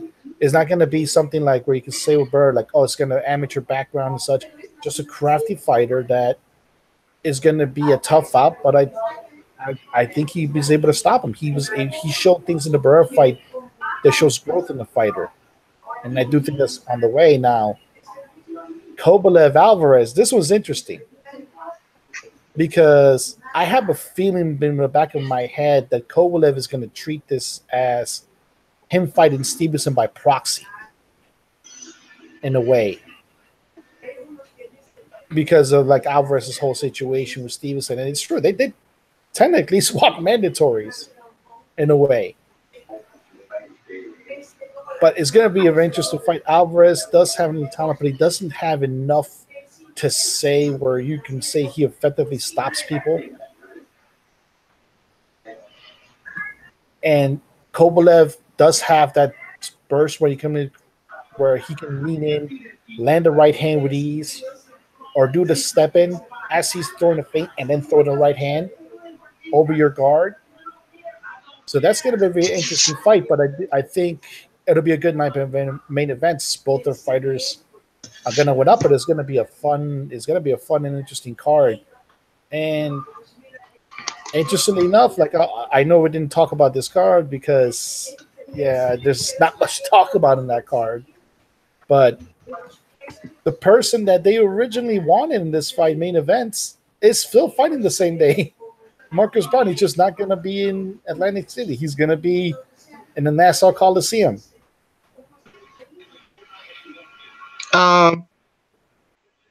If Bivol, go ahead, Scorsese. Go ahead. Real quick, Daniel, the actual person they wanted was the other champion. But I can't remember his name because he's nowhere to be found. Yeah, the same article. I'm making a video about this as soon as I get my live privileges back because Yvonne Michelle dropped some diamonds on the 175-pound division. Now look, they said we went to Beterbiev first and said, "Would you like the Kovalev fight?" For the second time, he turns it down. And he says, okay, so we got Eleider Alvarez. He's waiting on Stevenson, or he's not taking that fight. would you like to? It's the same kind of money. Would you like to offer him? So the actual person they wanted, that guy. That's shameful to me. I'm just saying. I don't know where he is and what he's doing. But he need to get on his damn pony. But there must be a reason why. There must be a reason why Beterbiev turned that fight against Kovalev, because he's beaten his ass before. I think he beat him convincingly. So there must be some other reason. I know he's locked in protracted legal battles, but must be a reason why he doesn't want that fight at the moment. Yeah, I think you need to look at some of those legal reasons, and remember, if this discussion is coming from Yvonne Michelle, who doesn't represent the A side, I think you need to take that with a grain of salt. Yeah. Marcus Brown was locked in and announced, virtually signed on the dotted line, but he has legal issues that were of great concern. You don't want to bank your main event on a guy who might not be permitted, to travel. Maybe when Brown fell out, that's when he was speaking for Duva. He said Kathy called me, and she said go to Beterbiev. Said I took the deal to Beterbiev, and he said he wasn't, like, they just didn't get back to me. They didn't want the fight. So I agree. Brown was there. Yeah, I might have overspoke. Brown was there, and then he had the domestic stuff. But when that came to play, boom, Beterbiev is here again for the second time, turning down Kovalev. Yeah, I don't know. I don't know. Well, I think remember the other piece of this is Alvarez, being shot. Alvarez should be fighting Stevenson. Right? And so he can't get the opponent he wants. Kovalev can't get the opponent he wants. Well, hell, they're both left without dance partners. Doesn't it make sense? It did make sense. It was the easiest, in retrospect, it was the easiest fight to make in the world. It was a phone call. It was that easy. It just fell into place. It really did. What comes after this is going to be interesting. A lot of the media have asked both Kovalev and Bivol, hey, would you participate in a super series tournament for the light heavyweight division? Both have said yes. Kovalev, in addition to that, has said, I am already in my mind, in my head, I'm already in a tournament. I already have the brackets in my head. I already see all the guys I need to fight if I want to move inside the division. And I'm mentally going through that tournament right now. Which is very interesting. They asked Kathy Duva that recently in an interview when the Super Series started, and she told the flat out truth. She said we got too many TV networks, so I know Kovalev and Bivol probably got it in their heart to do it, but if it's just HBO ain't going for it. Like I could, and Kovalev is at a front row seat watching Issac and his tournament because they work out of the same gym. So he sees that and says, hey, I want that. Going to go back to this discussion about this doubleheader, but Daniel was reporting some breaking news here in the private chat. You want to say publicly the breaking news, Daniel? I just noticed it via his Instagram, not like within the last 2 minutes.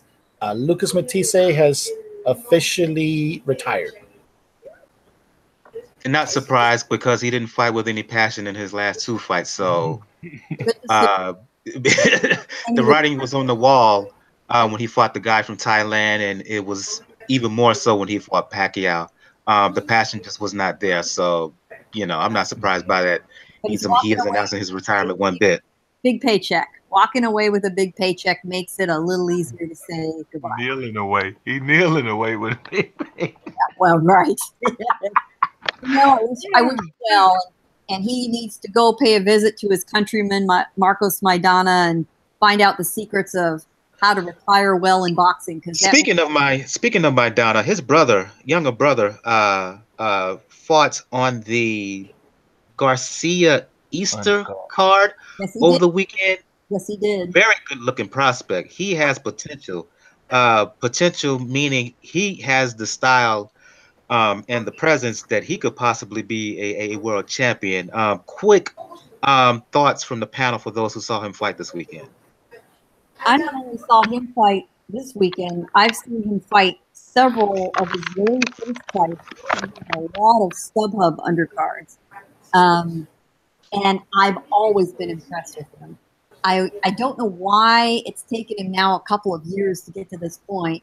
He hasn't fought as much as I think he should have. But he's a good-looking fighter. He has a lot of the best qualities of his brother. Frankly, I think he has the potential to be better than his brother. Low, Daniel. Yeah. Gus, you dipped low. Daniel, Gus dipped out. I'll give you Gus dipped out and he came back in. Give you the bit of breaking news, Gus. Lucas Matisse on Instagram just a couple of minutes ago announced his retirement. And speaking of, we mentioned Maidana's name was mentioned within that. Maidana's brother fought on the undercard, Easter Garcia undercard. Your quick thoughts on him? Didn't see the undercard, Mike, but I've seen a little bit of Fabian. Promising. He looks to have a better sort of natural boxing ability than his elder brother. He's got a bit of power as well, so it's definitely genetically inherited in that sort of family of Maidana. So yeah, definitely a good prospect, and good to see some real decent talent from Argentina.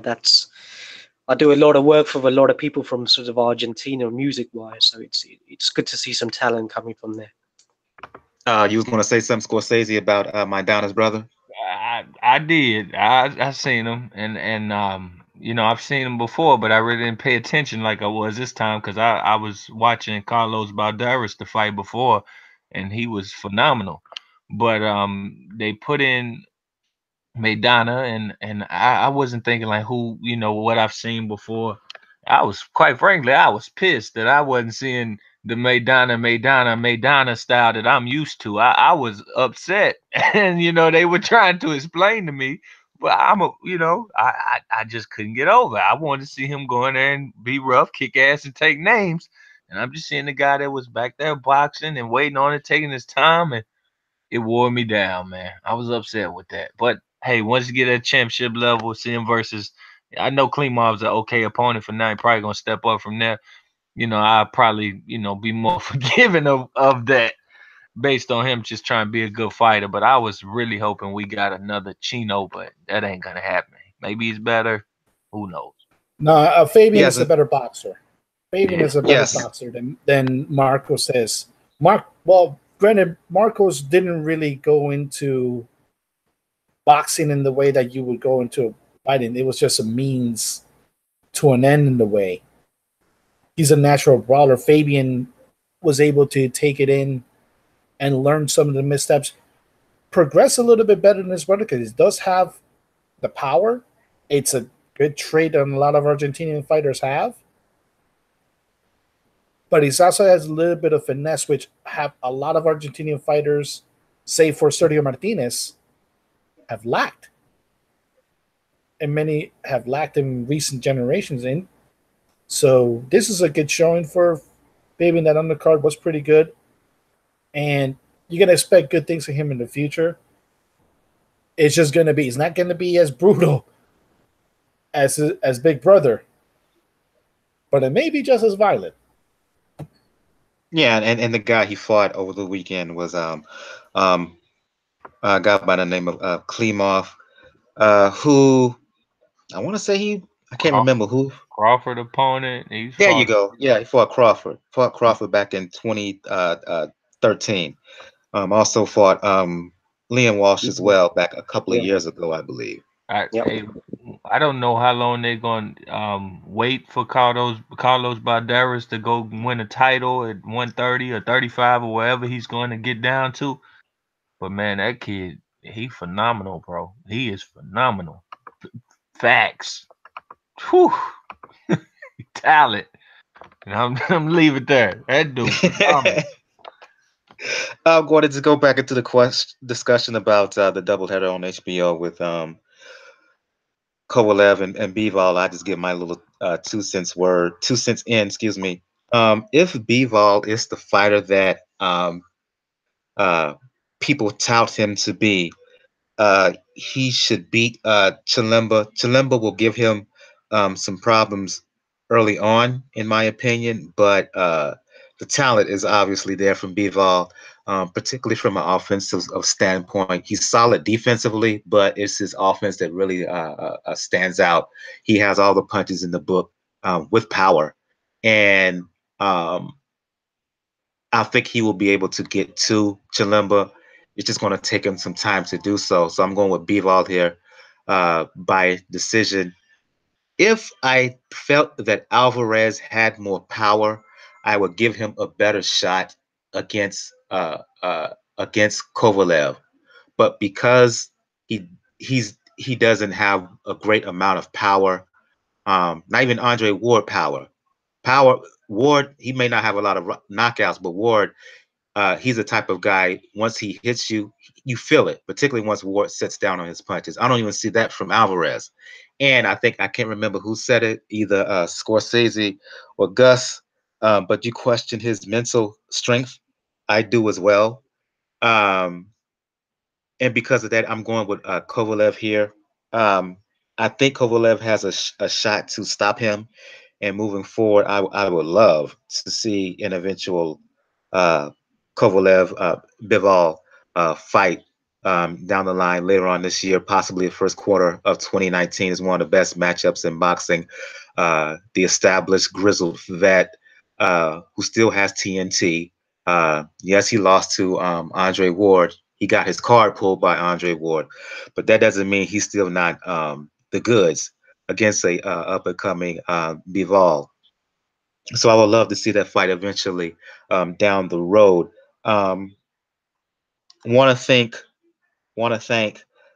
Jim Van Gogh. Want to thank Fink. Want to thank Joseph Beltron for joining us in the live chat. I see Sean. He joined us late. Want to thank all of them for listening on the live YouTube feed. Want to go around the panel here. Um, Starting with Gail, since she wasn't on the show, she came in late, wasn't able to go ladies first to begin the show. So I will end the show with ladies first. I'm Gail from Communities Digital News. For those who want to talk the sweet science, for those who want to talk Dancing with the Stars, Game of Thrones, small business advice, let the folks know where they can find you. Well, I will, and I will give you one last little tidbit for this weekend's fight, which makes it kind of interesting. On the undercard is Vaughn Alexander, brother of Devin Alexander. Some of you know Vaughn's story. He spent over a decade in prison, came out, resumed his boxing career, has remained undefeated. He's about the freshest super middleweight over 30 years old you're ever going to see because he didn't take a lot of pounding for a while. Meanwhile, brother Devin Alexander is fighting in the Nassau Coliseum Saturday night. So both brothers. Yeah. I omitted that fight on purpose. I'm not that interested. Well, we're all rooting for Vaughn. It would be a wonderful redemption story if he can get his life together. Well, Vaughn, yeah, but I'm not interested in Devin. Devin. I'm not interested in Devin Alexander and Berto. I'm sorry. Mike, what happened to when boxing is bad? We'll talk about it. Even I have limits, Gus. Even I have limits. Gus is on point tonight, Gus. I'm so glad you're here. Yeah, I agree. I mean, that's the reason I didn't talk about Lemieux fighting Spike O'Sullivan. Even I have limits. Now that's damn good fun entertainment to see those two boys crash around together, especially if O'Sullivan wears a kilt again into the ring. But that we will leave for another show, or we'll be here all night. When I am not in the employ of one of our fine boxing promoters in the United States, normally you can find me on Communities Digital News, which is COM, COMM, Digi, DIGI News, comdiginews.com. This weekend, you're going to find me in the Edis Arena. Come say hi. And speaking of Gail being in the Edis Arena, she will be joined by Daniel. Both are doing press covers for that fight. Daniel from the Inscriber, for those who want to talk the sweet science, for those who want to talk the NBA, especially when it comes to the Miami Heat. Let the folks know where they can find you. Yes, you can find me on Twitter at Raucus99. And like I said, I just did my pod yesterday with Joe for Boxing News. We miss Francis. She was out seeking justice for a stolen sprinkler timer. That it's a funny story. You'll hear about it in the end. And yes, I thought it wasn't gonna make it, but luckily today I found out that something needed to take care of is gonna be taken care of. So I will be at the fight Saturday night, and it'll tell you pretty much how bad it is when I chose to go to Atlantic City when I could have easily just driven to Nassau Coliseum. That's right. But you know what, Daniel, you'll be able to see you were here on the night that boxing came back, and hopefully it'll resurrect the fight scene here, which would be a nice thing, and not going to be the first and last fight in the next few months out here. Stay tuned. Mm-hmm. I want to thank Jacob for joining us on the show earlier. If you want to talk boxing, if you want to talk movies with him, because he's also part of the Wrong Real podcast. You can check him out on Twitter, JRATM23. So if you want to talk boxing with him, check him out on Twitter, JRATM. Going to you, Gus, Corruption in Boxing, for those who want to talk the sweet science, for those who want to talk music. Let the folks know where they can hit you up. Yeah, thanks, Mike. Shout out to all the panelists here, everybody in the chat, Jacob, Bo as well. Just want to say, Mike, I want to say thank you to Masayuki Ito, who won me a tidy sum of money over at the weekend. I couldn't believe how the casinos were just... Yes, we talked about that fight earlier. He surprised a lot of folks with his win over Diaz. Yeah, another case of, the American public and the casinos just underestimating the ability of, fighters from other jurisdictions. And a terrific fighter, Mike. I've always liked this guy, and sensational victory. And I'm still hoping to celebrate it with a shitload of sushi and a couple of geisha girls as well. But hopefully I'll get around to that. But anyway, yeah, Corruption in Boxing. You can catch me on Skype, YouTube channel. Thanks, Mike. Thanks for joining us. Last but not least, certainly, Scorsese, aka Low Place, the person that everybody loves to hate to love, indifferent, the lightning rod of the YTBC. He's anywhere and everywhere and nowhere at the same time.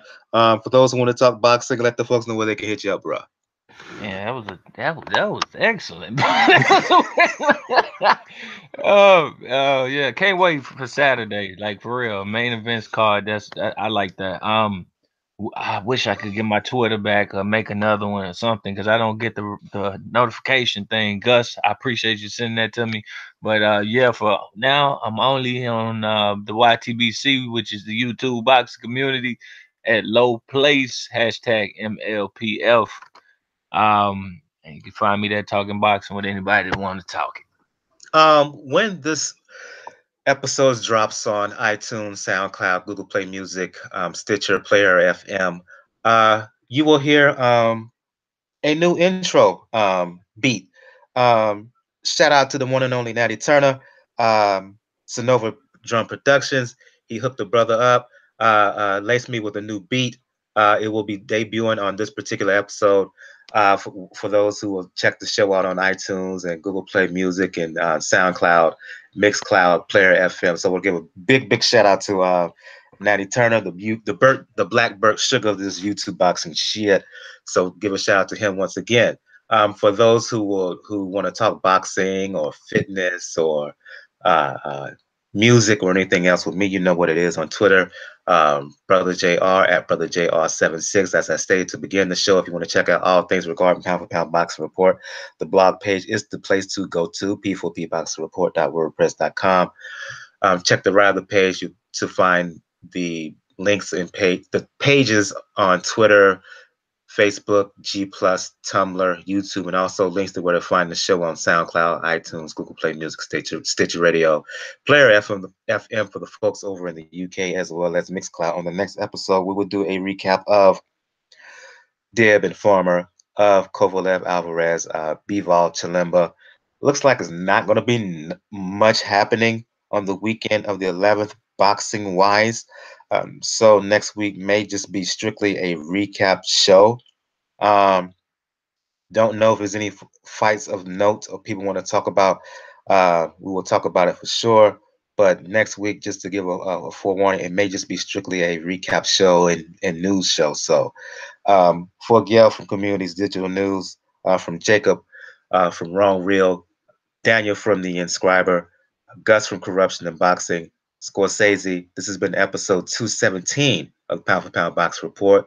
We will see you guys. Oh yeah, Jojo Diaz, I believe, is fighting the weekend of the 11th. So we may talk about that fight, his fight coming up on the weekend of the 11th. So yeah, so for Gail, for Jacob, for Daniel, Gus, Scorsese, I'm your host, Michael. This has been episode 217 of the Pound for Pound Box Report. We will see you guys next time. Everyone have a good evening. Good night.